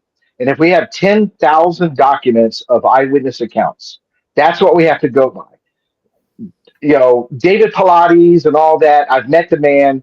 There's already been a deep dive on him that a lot of his stories are not true. He's elaborated further and created a bigger story. I do not and will not ever create fear of the force. I don't want people scared to go for a hike or go camping or go fishing or go hunting. But if you look at the reports, okay, forget the government. If we know we can't count on them for the information, let's look at the information that we do have. Let's look at the 10,000 reports and eyewitness accounts that go back all the way to the 1950s. Let's look at those. 99% of those are non-aggressive. Okay. Now, throwing something at you, that's passive aggressive. Nobody's dying. Nobody's getting slammed in the head, and it's they're saying, "Hey, I'm in this area. Please go away." Okay. A growl, a yell, shaking a tree, or whatever. Maybe the tree breaks are signs saying, "Hey, this is my territory. I really appreciate you not going in it." It's all passive aggressive. Okay. We're not losing 1,000 people a year by death of Sasquatch. Okay. They were here a lot longer than we were here. So when we say my property, we are saying that I paid money to live here. Okay. But what about the animals and different things that have lived on that land way prior to we were there? So we're the ones that are invading those areas. We're the ones invading it as humans, saying, I need more property. I need more land. I need to build more buildings. I need to build more condos. I need to build more Circle K's and Dollar Generals. That's what's impeding on these areas because there's not a piece of land. There's not a piece of land in this country that's not for sale. Would you give, Somebody will sell it. would All you right, give, well, let's say this in I- I- response to your comments, if I may. Is that all right, Icebox? Well, hang on a second. Don't forget where you at. Flat Rock, what did you have? Oh, well, I was going to say about the government, basically that was it. My best friend lives over close to Eglin Air Force Base. I named the base. He talks to a lot of retired Air Forcemen, okay? His encounter that he's got on footage was caught on this Air Force base. All right, now to the retired Air Force pilots. This comes straight out of their mouth, so this is secondhand. Before they done bombing runs out there on Eglin Air Force Base, they had to have a crew to walk out there and run these critters off where they were going to be doing bombing at. This come out more than one Air Force pilot, both retired. Yeah. Both of these pilots did not know each other, and they said the same exact story that they had to come in there, run these critters off where they're going to be doing the bombing before they can bomb. And I know the government, the military definitely knows about them. They're not going to document it. No, it might be there somewhere, but this comes straight out of their mouths, and I got to believe that. I mean, I've seen video of a Squatch on a military base, and then you got these Air Force pilots coming out and saying what they said. And these Air Force pilots, not even knowing each other, said the same exact thing. So, I mean, it makes you really think, this is happening. It's happening. And this is in Florida. Northwest Florida. And it's crazy, but it's happening. On military bases. Before I let Henry and Mr. Athens respond with Richard, don't it seem kind of crazy that you got researchers that want to come out there and see these things, knowing that they try to run them off? Or is it just because they don't want to injure them? Is that why you think they're running them off that Air Force base? Right? No idea. I wouldn't either. I mean, they're just pushing them off the bombing runs. That's all they're doing. Eglin Air Force Base is huge. I mean, we're talking over 100,000 acres, if not more. I mean, they own a big swamp of Northwest Florida, big old swamp of it. But when they do their bombing runs, I said they had to bring in a crew to push them out of the way, and run them off to where they come in there and do their little bombing runs. And, and I can only go by, it's only secondhand, but still, 2 military pilots saying the exact same thing. You cannot discount that. I can't discount that, but that's what was said. Interesting. All right, go ahead, Mr. Athens, and then we'll go to Henry. The only thing I was going to say is, Richard, I totally agree with you about what you say, except to accept everything that you argued is that the government has recognized these beings exist. My whole issue is the government does not recognize the existence of these things. And for them to I've never said that. I'm sorry. I never said that. No, I said just leave the government part out of it because they're not going to acknowledge it. No, they're not. They're not. They Well, really are not. They're not going to acknowledge it. That's my whole argument with the government, is that they're not acknowledging the existence of these things. And you can't tell me they don't know about them, because it's ridiculous. Anytime anything happens on a military base, they're not going to just sit there and say, well, forget about it. They're going to investigate the hell out of that, because you've got a bipedal creature. Is it a foreign national? Is it an invader? What is it? on our military base? How did they, get in there? So They were already there. My Look whole at problem. You were talking about how the government, all these things, whatever. What I'm saying is, it's wrong for the government not to come forward and tell us what's going on. I mean, well, I'm not saying I'm not disagreeing with that. I'm not disagreeing with that. What I'm saying is one, I don't believe these things are as aggressive as some people want people to think they are. If you Well, how do look you at know that? reports, How do you know that, Richard, if you don't know anything about them? it's you're missing the They point. get Read the that. reports. No, no, If no. okay, read the reports. If somebody submits a report tonight and says, "Hey, I had a Sasquatch sighting," okay, was it? Read the report and they'll say, "Well, I was riding down the road and it ran across the street." Not aggressive. I was hiking down a trail and it walked out in front of me. It looked at me. I looked at it, and then it took off, and I took off. Not aggressive. I was fishing. The thing came out across the riverbank and looked at me and left. Not aggressive. More times than another, people are seeing these things by happenstance. They didn't go out there looking for it. They were doing something else, bike riding, hiking, fishing, hunting, whatever, and they saw the creature and it ended up leaving. There was nothing aggressive. They didn't climb the tree and rip the hunter's legs apart and then walk away. See what I'm saying? Well, I Those like do. I said, Well, hold on, th- hold on. I have to back Richard up here. Okay. Most of the reports that you're going to have is like BFRO. Take Henry here. His report tonight is it's passive. Okay. It's a sighting. It's an eyewitness account, albeit a good one. You know what I'm saying? But there has been no aggression. Take Flat Rock's place. There's nothing been quote aggressive, meaning Just harm. Let's belligerent. let's just put it like it. Yeah, it's just been acting stupid or making a lot of noise, screaming and hollering, throwing Banging on rocks. the And I house. agree. Yep, Belligerent is a half a step away from aggressive. it is, and I see your point, Mr. Athens.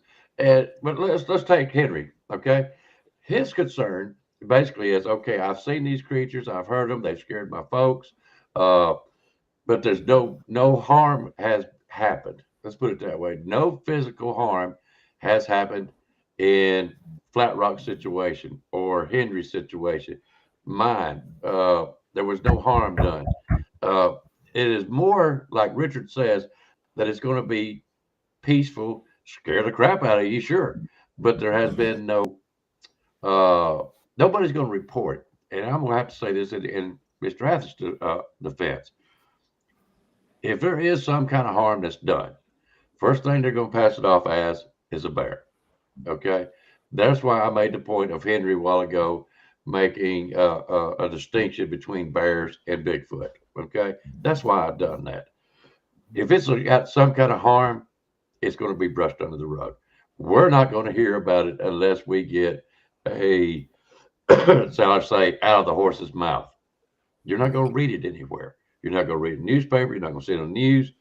Uh, the only And time if Richard, that's go the ahead. problem that bothers me, because I know how things are done in the government. I understand. I spent I do. almost half my life there.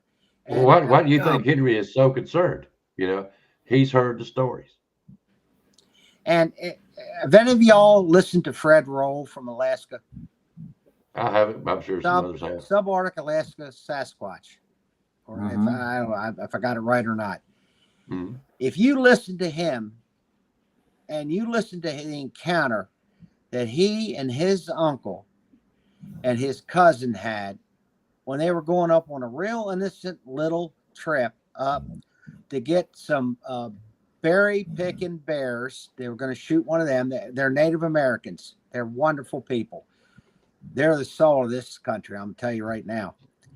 And if you listen to what happened to them, and I listened to him, it turned my hair follicles up. It really did. Listen to what happened to him up there. And he talks about all the Native Americans up in Alaska, especially, where these beings tend to be, at least from the reports, more aggressive than anywhere else. It'll turn the hair on the back of your neck up. listening to it. And I believe him. Absolutely 100% I believe him. And the thing is that I'm saying is, like, everybody's comments here are absolutely positively correct. Maybe they're not aggressive. Maybe they are they are benevolent and not malevolent. The problem I have is, I can tell you right now, when any of these things show up on a military base, there's going to be one hell of an investigation. That's just the way the government works. And the government doesn't even admit they exist, don't exist, or whatever. I have an issue with that, because whatever it is, one way or another, we need to know they exist. We need to know what their problems are or are not, what does or does not trigger them, whatever the government knows, because the government's primary objective, in my opinion, is to protect us. And as an attorney, I just want to get the right case to push this thing. Mm-hmm. And I'm only saying that because I don't think people like Flat Rock should have to deal with this stuff with no help from the government. And Henry, I mean, I know you're absolutely benevolent as heck with this, but you made a comment about you're worried about your grandchildren, and I have my little granddaughter. I'm worried about her too. And I think we all should be worried about it. And I think we should be more worried about our government not taking care of us by telling us what they know. That's my biggest point. And, you know, I hope I'm not over emphasizing. No, I get your motivation. I do. Go ahead, Henry. We need to know. I get back with you, Richard. Damn it. We need to know, and don't be doing this. I mean, I know how they do things. They did it to me when I was there. I mean, that's all I can say. It's upsetting. I understand. All right, go ahead, Henry.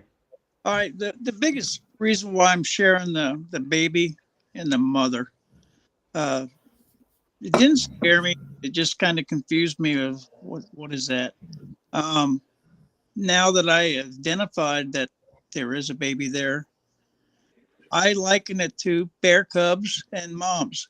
They look pretty going across the road. They're not violent. They may get mad at the baby because it locks up on the pavement. But if you go over there and touch that baby or touch the mother, you're liable to get your shit cuffed. Yeah. Just what I'm getting at is we got a baby and a mom here. It's fairly small baby, not newborn. I think it was born in the winter. It's just, or maybe they breed like us. We have them all year long. But this was good sized baby. I just want people to know that, yes, I'm seeing it. There's one other guy out in Oklahoma. He's got one on his property too. I'd love to drop his name. I just don't know if it's fair or not, but that's fair. That's fair, Henry. He spoke up to me. What was it, last night or the night before? He says, "Yeah, I got the same thing on mine." And I asked him, I said, when did they start dropping the babies? Because I thought it was a little bit early, you know, compared with deer and moose and all that. He said, "No, Henry, they all year round." I was like, "Oh, okay, that's good info. Thank you." Yeah, I think the reason why they're not banging on my house, trying to scare me and all that, because all the cameras I got around here, it could be lit up. Now, I'm not trying to hurt them. You would have asked me 4 years ago, I would have damn straight out killed them. Henry, why are you saying that now? What made you want to kill them 4 years ago, if I could ask? Because they were acting vicious over at my folks. So they scared you. They intimidated. Well, they were scaring his folks. They were screaming and hollering. Is that right, Henry? Yeah, they were roaring at the house. Well, you know and I couldn't. I can't disagree with you, but that should not be able to happen with our government knowing about these things and not telling us. Well, yeah, it puts a lot on us. Have I contacted the police or Fish and Game? Hell no, not one bit. I did. My neighbor. I was proud I did. Spoken to my neighbors and let them know. I've spoken to my neighbors and told them they got a baby around here. Treat it like a bear cub. If you see it, don't go near it. If it acts up, mom's going to be pissed. She's gonna be aggressive. We don't want to. Let me step in, Henry. I agree with Richard here. Okay, you have got a perfect opportunity to document the growth of this baby. Okay. And I know you can't go out there every freaking day and all this and that and be able to catch it like it's going to be just sitting in your backyard every day. But every now and then, you're probably going to get a sighting of this little young one as it grows bigger, gets older, starts developing whatever color it's going to be or whatever uh, male or female it might be. We don't know, but you got a perfect opportunity here. As long as they stay uh, passive or non-aggressive, you know, by all means, I think that's exactly what you should do. But anyway, Richard's been waiting patiently. Go ahead, Richard. No, my point is when you were with the BFRO, okay? So at one point, David Yeah. Sidoti was with, me and David had had some conversations and stuff like that. Um, I read a lot of the reports on the Bigfoot mapping project and stuff like that. There's tons of information out there, tons of information. If you want to go through it, Yeah. you can go on Facebook and hit these different Facebook Bigfoot groups, and people tell their sightings. Um, as far as being aggressive, that it's quote life threatening, that these things are going to harm you and stuff like that. I think it's a very small amount compared to the amount of actual eyewitness accounts. Okay. Like I said, a person happened to go out hiking or biking has just as good a chance of spotting one of these things as anybody else. 99% of the time, it is non aggressive or anything like that. I've had them, we've discussed this in the past on past podcasts and different things where I've been camping for days in advance, days out in the woods by myself. These things have come into my camp, rubbed the roof of my tent, which is 6.5 feet tall tent, and walk from one end to the other, just rubbing the roof and stuff like that. Was I scared? Absolutely. I was terrified that this thing is here, is in my camp, but the only thing between me and him is a thin, material. That's it. See what I'm saying? But the thing did not rip my tent, did not try to come in and get me or anything like that. And I'm pretty sure he knew I was in there. I'm pretty sure I was being watched, throughout the day and stuff like that. And they picked a time that they were more comfortable coming into the campground or coming into my camp out and doing different things, messing with different things. Those things happen. It's curiosity. The fear is me. The fear is on me. Okay, it's not on them. I don't think he purposely came in and said, "I'm going to scare the crap out of this guy and rub the roof of his tent or take off to Don't his be surprised cooler if or that's something what like they that." done. See what I'm saying? Yeah. So if I felt at any point when I go out and I research a lot and I do a lot of campouts, I'm very proactive in the field. Um, I'm not going to lie and say I don't feel fear or anxiety or anything like that when I get into the woods, especially specific areas and stuff like that. But that's me. That's my body. That's my mind. Trying to. When I had my first encounter, and it was a very very frightening encounter. Okay, because it was I came in contact with an unknown. See what I'm saying? But I walked out. I walked out. I walked out for a mile with these things behind me to get back to my vehicle and get the heck out of Dodge. At any point, I could have been a missing statistic. Nobody knew I was Yeah. out there. Nobody knew. I would just disappear. Nobody would know anything. They'd find my truck a month later and then start doing a ground search and probably never find anything. But that didn't happen. See what I'm saying? It was basically going back and looking back at that incident was I got too close. I got in an area they probably didn't want me in, and they let me know it. And what did I do? I left. See what I'm saying? No harm, no foul.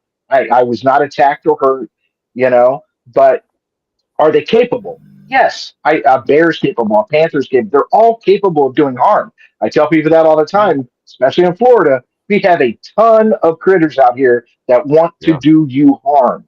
Okay. I worry Mhm. about them more than I worry about the homeless guy I might run into in the woods. I worry about other hikers more than I worry about any kind of animal or creature out there harming me. See what I'm saying?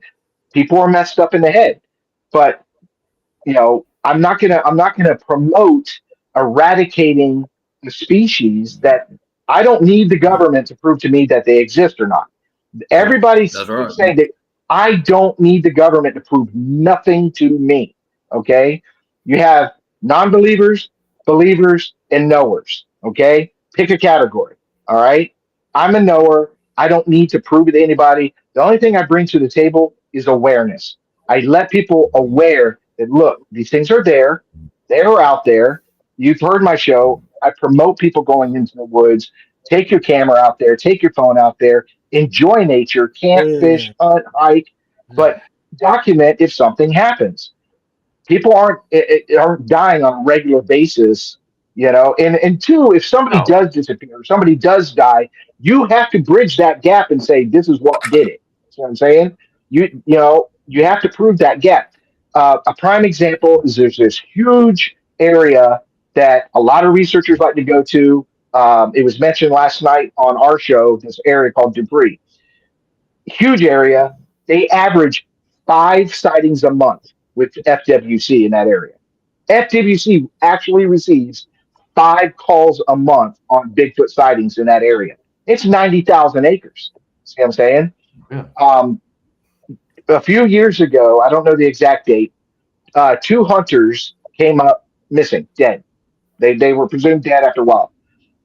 Both campsites within miles of each other. They weren't together. They were separate hunters, separate areas, both on the same weekend. Both came up missing. Okay. Now we can draw whatever conclusion we want on what happened to those 2 hunters. Okay, but let's put this in perspective. What if they were hunting? One of those guys saw one of these creatures, got scared, and shot at it. Who was the aggressor now? So if they took that as a sign of aggression and followed this guy back to his camp and took care of business, then they ran across another hunter walking through the woods with a gun and just assumed he was out to hurt them too and dispatched him as well. Who was the aggressor really? See what I'm saying? What was the chain of events that led up to the death or we don't know to this day what caused their death. We just know 2 hunters came up missing and they found their campsites, but never did find them. It's 90,000 acres. You're not going to find them, Richard, But are they still missing? Those 2 hunters? oh yeah, they never did. I don't think they ever did find the bodies. You know what I mean? But this is years ago. You know what I mean? We're probably talking those 2 guys were missing. I think that when it was brought to my attention, um, and it was brought to my attention about 2 years ago, 3 years ago. It was already like 10 years old, but because they were talking about missing people and different things, and this area had those 2 hunters disappear. We also, and this was on the news in West Palm Beach, I think it was 2 years ago, a guy, they found him completely dismembered. They found his body and it was just ripped to shreds. Okay. Mm-hmm. Yeah, there as well. Now, we have to sit there and say, okay, we can speculate, was it a Bigfoot? Or was it a bear? Or was it hogs? A hog will kill you, rip you apart, and eat you. See what I'm saying? So to blame one species on everything that's bad, I think is a wrong direction to go. I think, like I said, I've been within, you know, a sheet of tent material between these things. I've seen one outside my window staring at me in my tent, and at no point was I attacked or assaulted or anything like that. I've had things thrown at me. Okay. I've had signs given to me, basically a branch ripped out of the ground and thrown right there in the trail that wasn't there 5 minutes ago, and basically saying, okay, we're here. See what I'm saying? At no point has it been life threatening. See what I'm saying? It's mostly, I think a lot of it's curiosity. You know what I mean? We talk about how intelligent these creatures could possibly be. Okay, well let's give them that intelligence and say, okay, they're self-aware. They know who they are. They know they spend their lives avoiding us. Yeah. They don't want to be seen. They don't want they don't want to draw attention to themselves. See what I'm saying?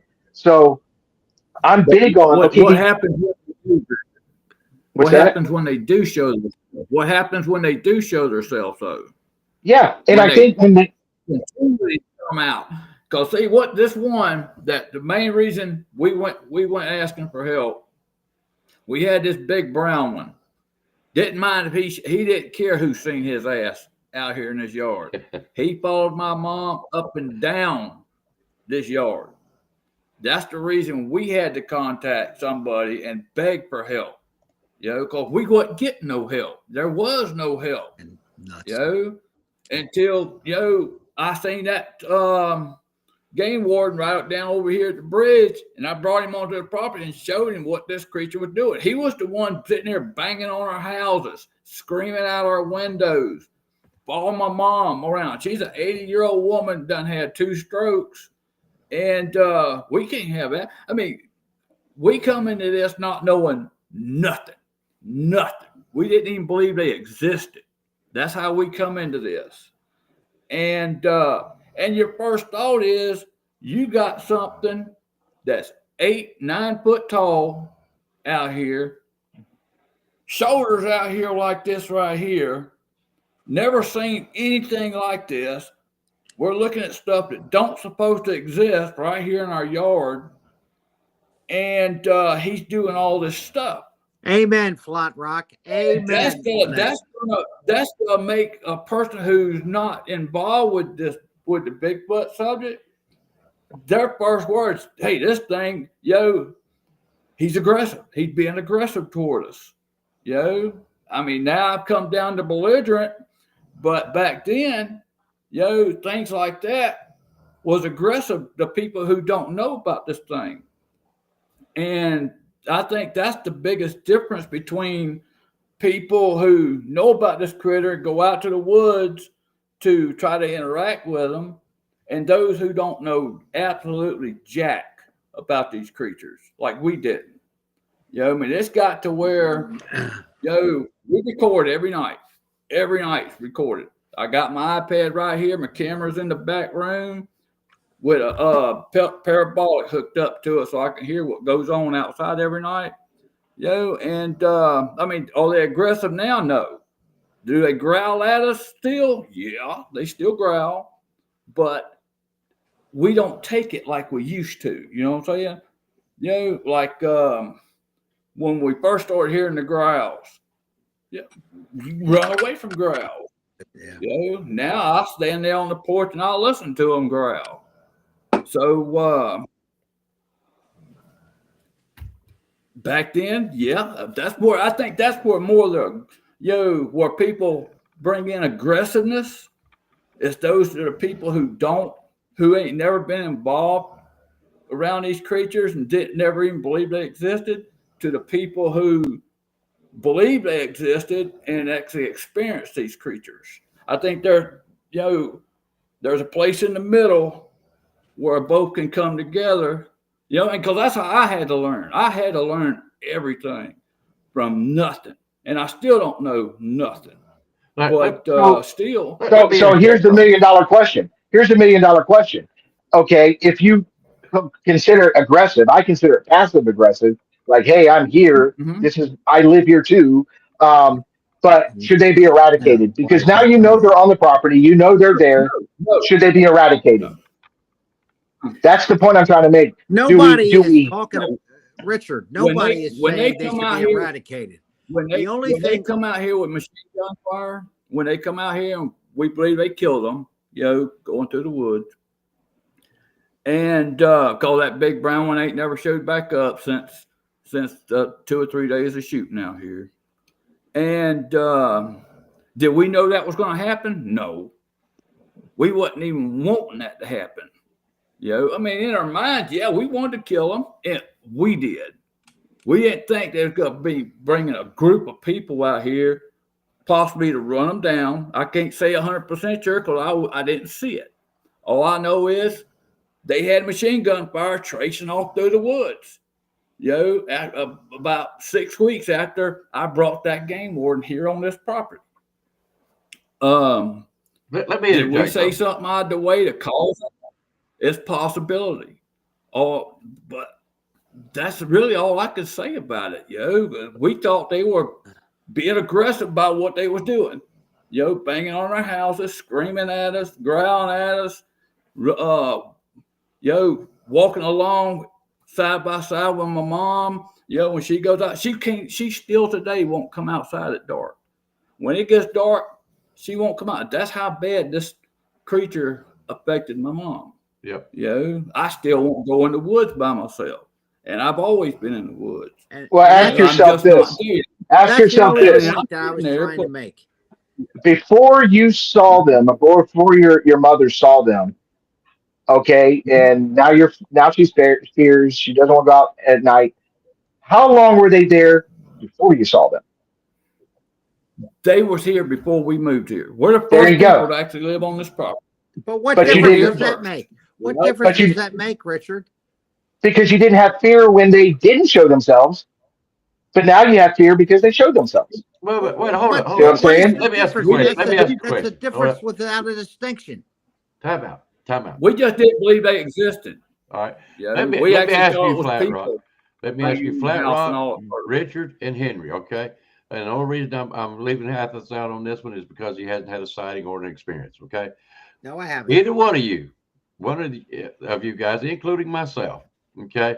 When you first realized what you're dealing with, okay, don't tell me because I can vouch for it. I wasn't what I was called scared, but I developed a fear because now I'm seeing something or realizing something that is not supposed to exist. The government does not acknowledge it, as just like Mr. Athens says. All right. Now that you've had experience with them, you've watched shows, you've learned about them, you've been around them, and has that fear not dropped down from I want to kill it, get it off my property, or this thing is going to hurt me, down to a level now where you accept that they exist. Your fear is not as bad, but you're going to have people that watch these kind of shows and stuff that are going to be scared to death. And I see where Richard's coming from. Okay, they're going to be scared to death, and they're going to carry guns, and they're going to start shooting at shadows in the dark.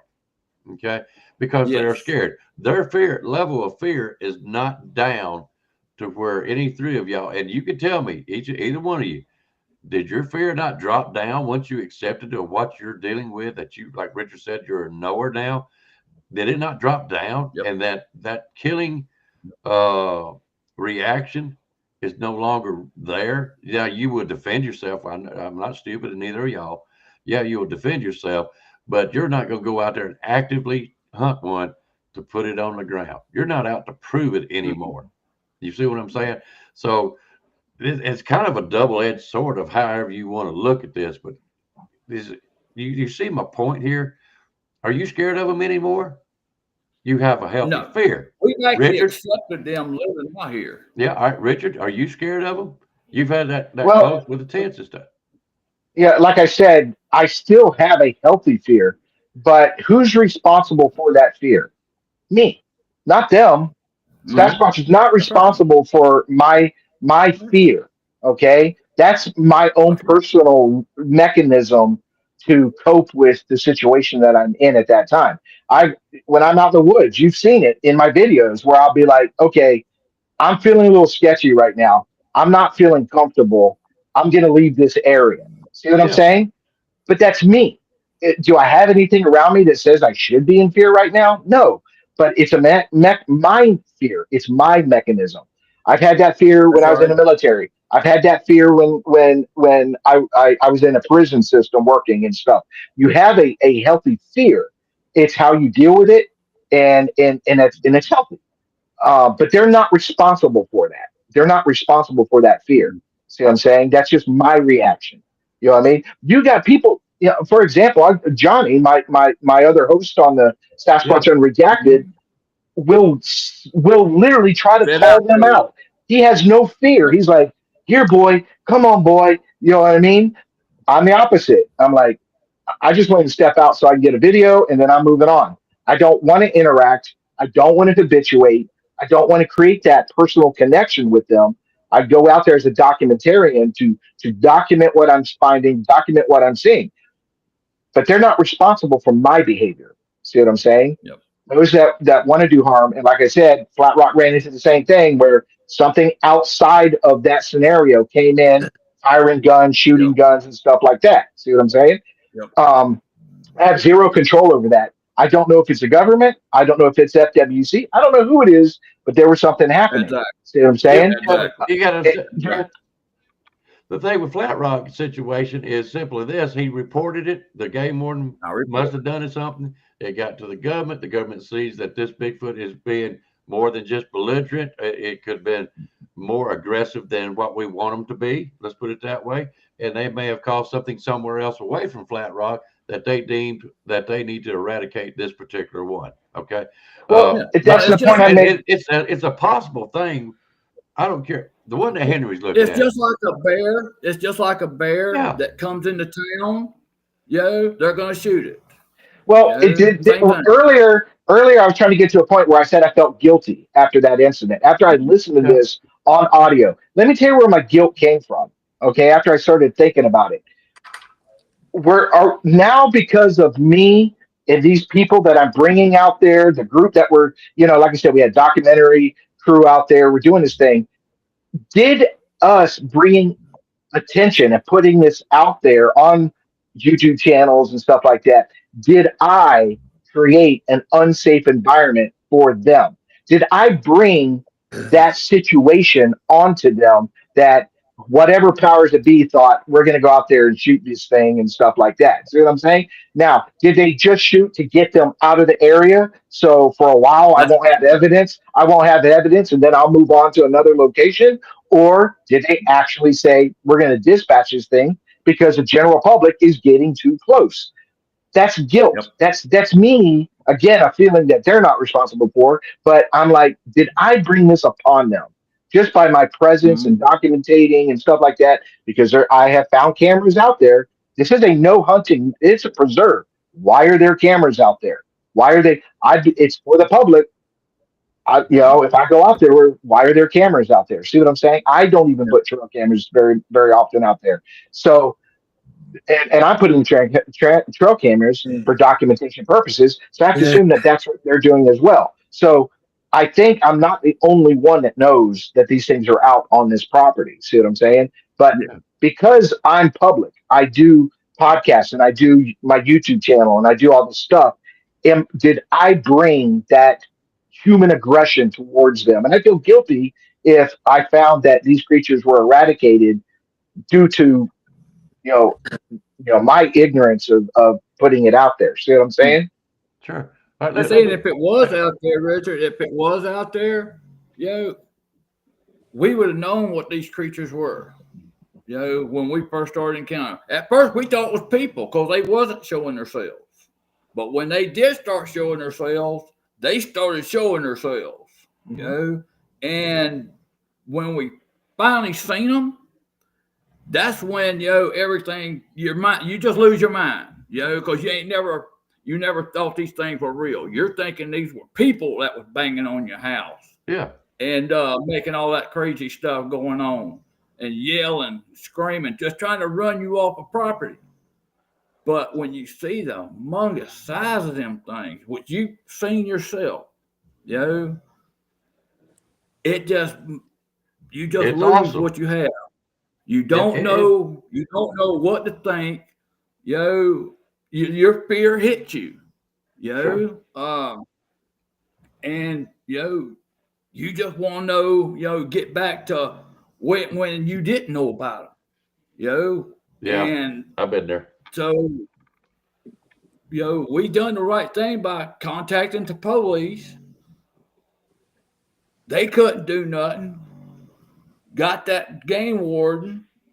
He came onto the property, and that happened. Now, did we feel guilty about it after we heard all that shooting? Yeah.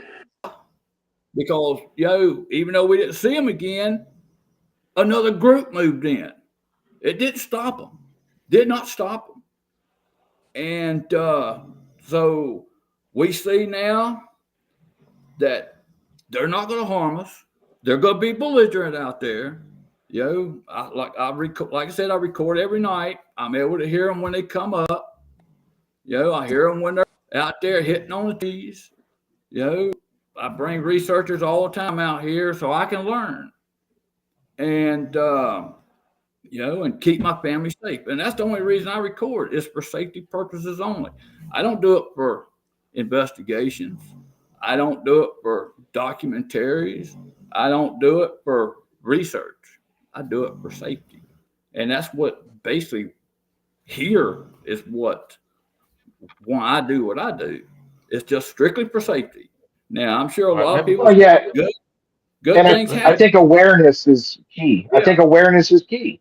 Once you're Awareness. aware, and and you notify people, say, hey, look, if you're out in this area, just be aware that you may Just be see aware. this, or you may have something happen or something like that. You know what I mean? Yeah. But I don't want to deter anybody. I think wilderness is, I love being outdoors. I love being in the It's a forest, wonderful and place. and Never I'm not got going to to get stop. out there.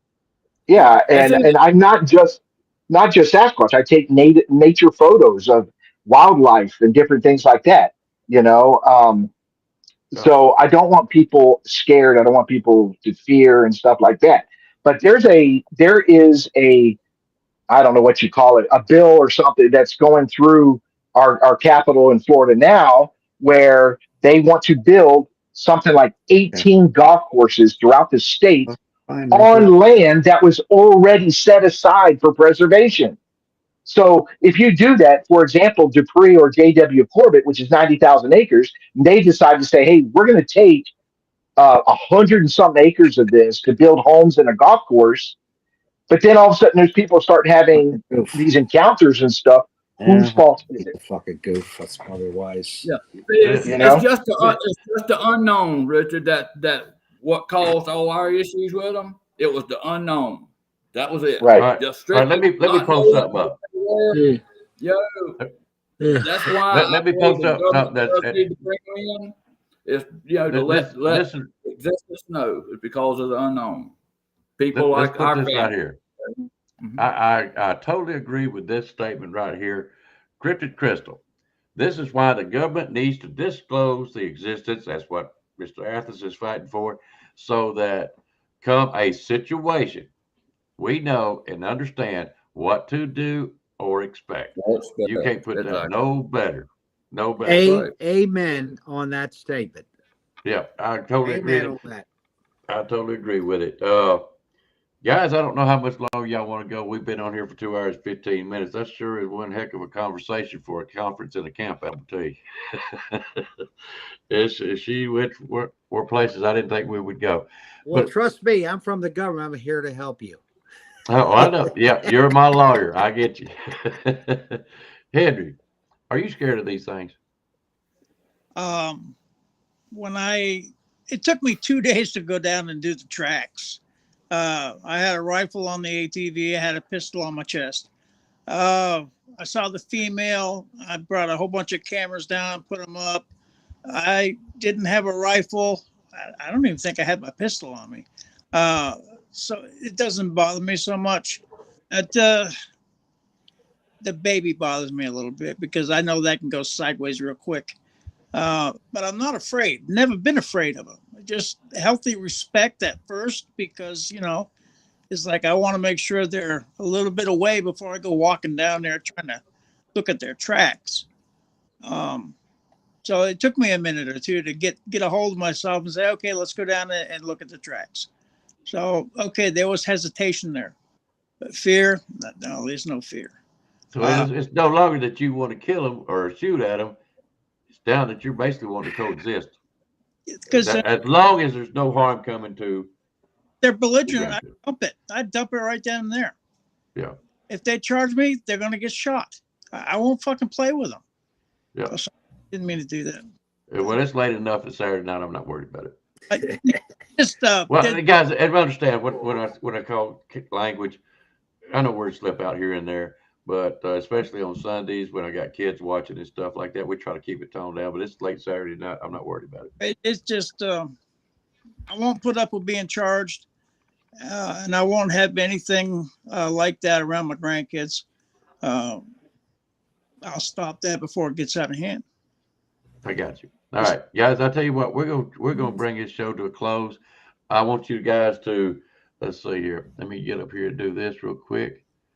And I apologize, but If I could say this, just in you go right closing, ahead. I'm fixing to just promote a couple of shows while you're doing it. Go ahead, talk.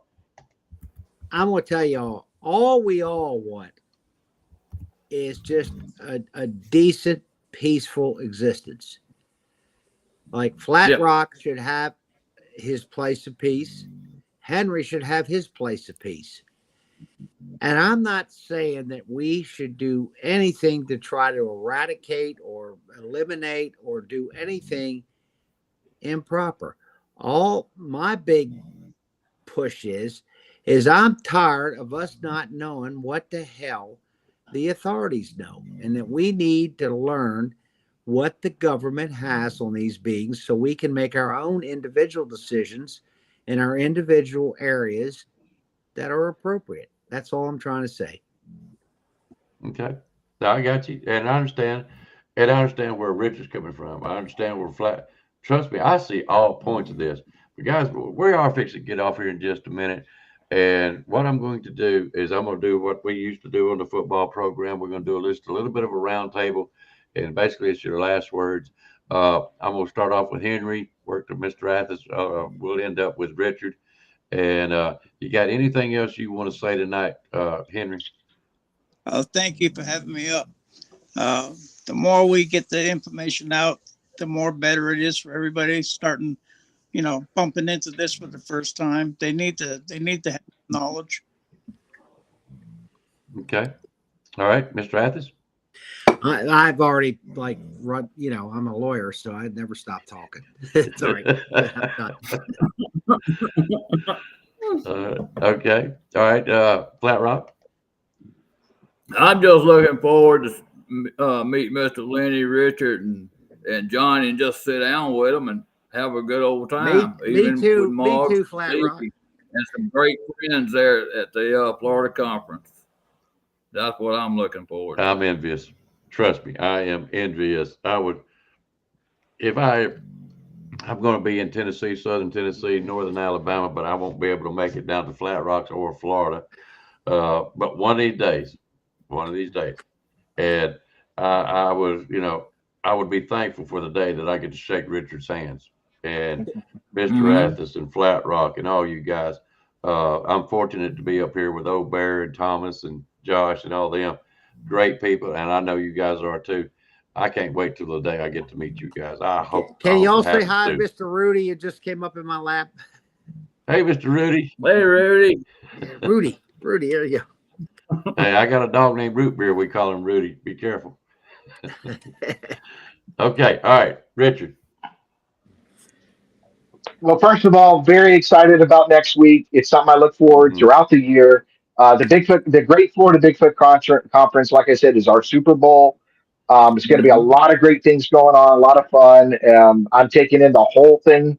3 days I'm going to be up there, even though the event's 1 day, but I'll be there for 3 days, hanging out with other researchers, hanging out with different people and stuff like that. It's going to be a lot of fun. Yes. Again, we got Flat Rock coming up a couple weeks after the conference. I believe I looked on the calendar. I've got it set for the 18th. So anybody who wants to watch the show, it's Sasquatch Unredacted podcast, and that is me and Johnny Two Bears. We host that show, and we try to have somebody on every 2 weeks, but we have been slammed leading up to this Bigfoot conference, so we've had people on every single week. But you can always go back and watch the past shows. We've had some great guests. Also have my own channel, which is Bigfoot Florida Guy, BFFG. That's where I do my research. The podcast is separate. That's where we talk to guests. The Bigfoot Florida Guy is where I post my research and stuff like that. And I get out in the woods and do some hiking and stuff like that. Johnny Two Bears also has his research channel, which is Sasquatch Encounter Brigade.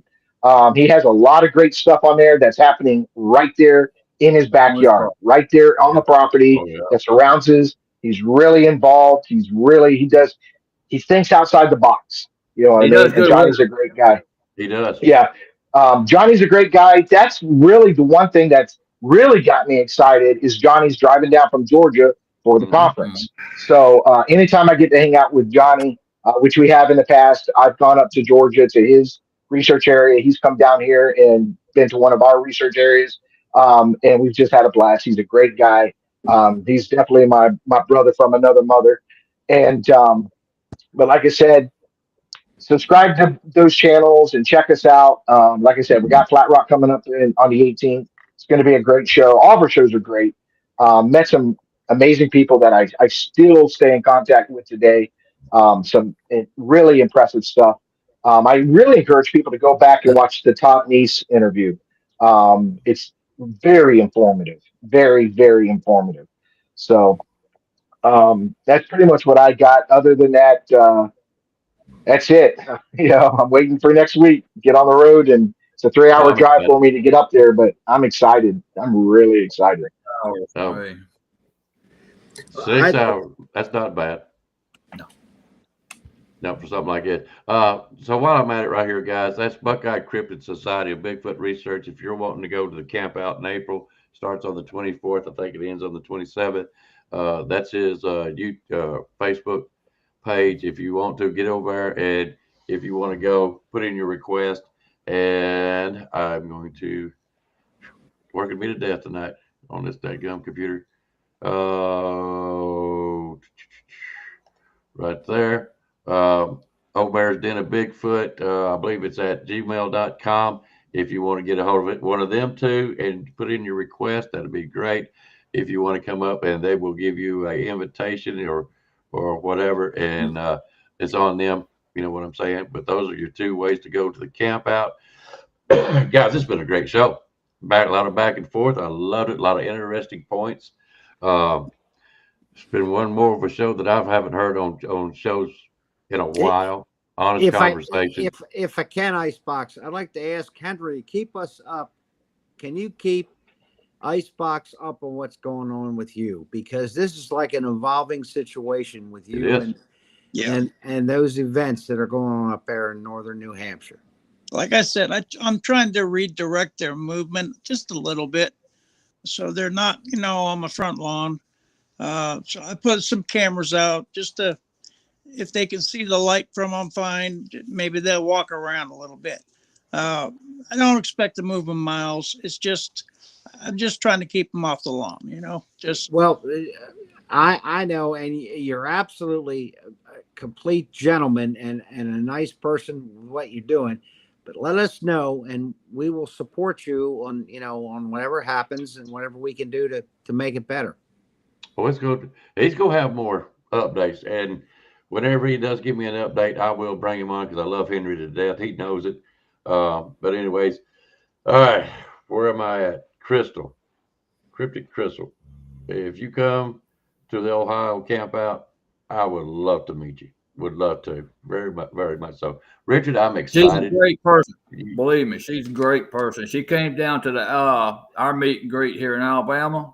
She is a Uh-huh. great person. Great person. I hope she gets to come when the campouts. Then, of course, I leave that up to Bear and Josh. But Richard, you're so gracious last year, and you were so gracious this year to come on again. I want to thank you right before the beginning of it, and of course, I'll tell you the same at the end of it also. But man, you don't know how much I appreciate it. You walking us around these conferences, Mhm. having these guys down there. I know you'll be doing interviews and stuff like that. It's a great time for me because I don't get to come and do these kind of things. I'm sure there's others that don't get to, and we really do appreciate you sharing your world with us. Absolutely. Oh no, I do, a lot of the things I do is because, and even when I started my channel, was because there's so many people that can't do what we do.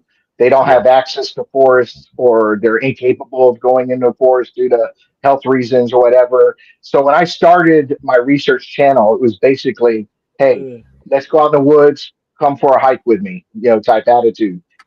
It's the same with the conferences. A lot of people can't make it. I mean, we're in Florida, so I guarantee people aren't driving from New York to come down to it. This gives them opportunity to see what it's like, especially one of the big ones. This is one of the big ones. Gather Up Events puts on a great show. We got some great guests this year. Brian King Sharp will be there. RPG is, of course, Master of Ceremonies, and that guy is amazing. We have the one lady Mayor from Expedition Bigfoot. She's going to be there this year. I love you. I love you, Just a baby. lot of guests and people that write books, and people can get them autographed and have books. I got a book signed by Jeff Meldrum a couple years ago, and different people and stuff like that, like Ron Moorhead. So it's a great opportunity to meet people that you've always wanted to meet in this field and stuff like that. I'm always honored when I have subscribers come up to me and say, "Hey, I'm subscribed to your channel," and stuff like that. I'm very humbled when they do that. Very humbled. So Yeah, and I'm gonna tell you guys, I watch a lot of his shorts and his shows and stuff. None more than when he's walking around on his shorts, and not in shorts, but on his shorts. my Where video he shows, shorts. yeah, your video shorts, where he shows sceneries and whatever he finds anything. He'll tell you he don't find stuff all the time he goes out, but it's wonderful No. scenery, and he puts together a great package. And I just enjoy it. I really do, because I don't get to see the woods and forest of Florida. I don't get to see the woods and forest of Alabama like I truly love. So I do appreciate it. Y'all go check him out. Anyways, all right, guys, that's all I've got for tonight. Do y'all have anything else before we get out of here? But hang on a second. I'd just like to say thank you very much, Icebox, for putting all this Welcome. on this evening. And thanks to everybody that was here. Oh, yeah. Yep. Cryptic Crystal, you see that? You are invited to April, August, or October. That's other campouts we'll be announcing later. We also have another conference that we're going to be announcing for the 1st of May. I will give you more information on that later on, but right now I wanted to concentrate on these gentlemen, the conference that they got coming up, the campout that we got coming up. So you guys get in touch with anybody, and I really do looking forward to this coming weekend. I really do. All right, guys. Anything Well, else? let me throw something in there real quick. Sure. Lenny, I got your shirt. So I expect you to be walking around the conference wearing my shirt now. No, wait a minute. Now that you said that, Flat Rock, I'm sending out shirts Monday, and I hope it gets there by the time this conference. I don't know when you're leaving, but I better see my shirt on your leaving Friday. I'm leaving all right. Friday morning. All right, I'm hoping it gets there before then, and I I'm want to leaving see it down Friday. there at the conference. Wear It's it on it. I mean, it's in Florida, but it doesn't matter because it's state. I mean, it's a 5-hour drive from where I live up to Ocala. Yeah, I mean, I want to see Flat Rock wearing my shirt. I got Richards on tonight. The only places that are close to where I live in South If it Florida gets here, are the I'll Bahamas wear it. and Cuba. Okay. Oh yeah, I know. I just want Flat Rock to wear it if he happens to get it, but it's not gonna hurt my feelings. But I sure hope he does. Well, All right, guys. I'm just saying there's 2,000 people there, and Lenny needs to be wearing my shirt while he's walking around. If that's a requirement, I will. I got something for you too, son. Uh-oh, you better be careful, Richard. He got I something for got you one now. for you, and I have one for Johnny. All right on. So we'll see it when I run into you guys on Friday. We'll do. I'm looking forward to this. I really am. This is my last I'm year. excited. I got family up in the Smoky Mountains, so going up there. And you know, when I started this whole thing like 4 years ago, totally accidentally, they used to laugh at me when I talk about it. But I've sent them so much stuff that I've gotten from a lot of y'all and all that, and nobody laughs at me anymore.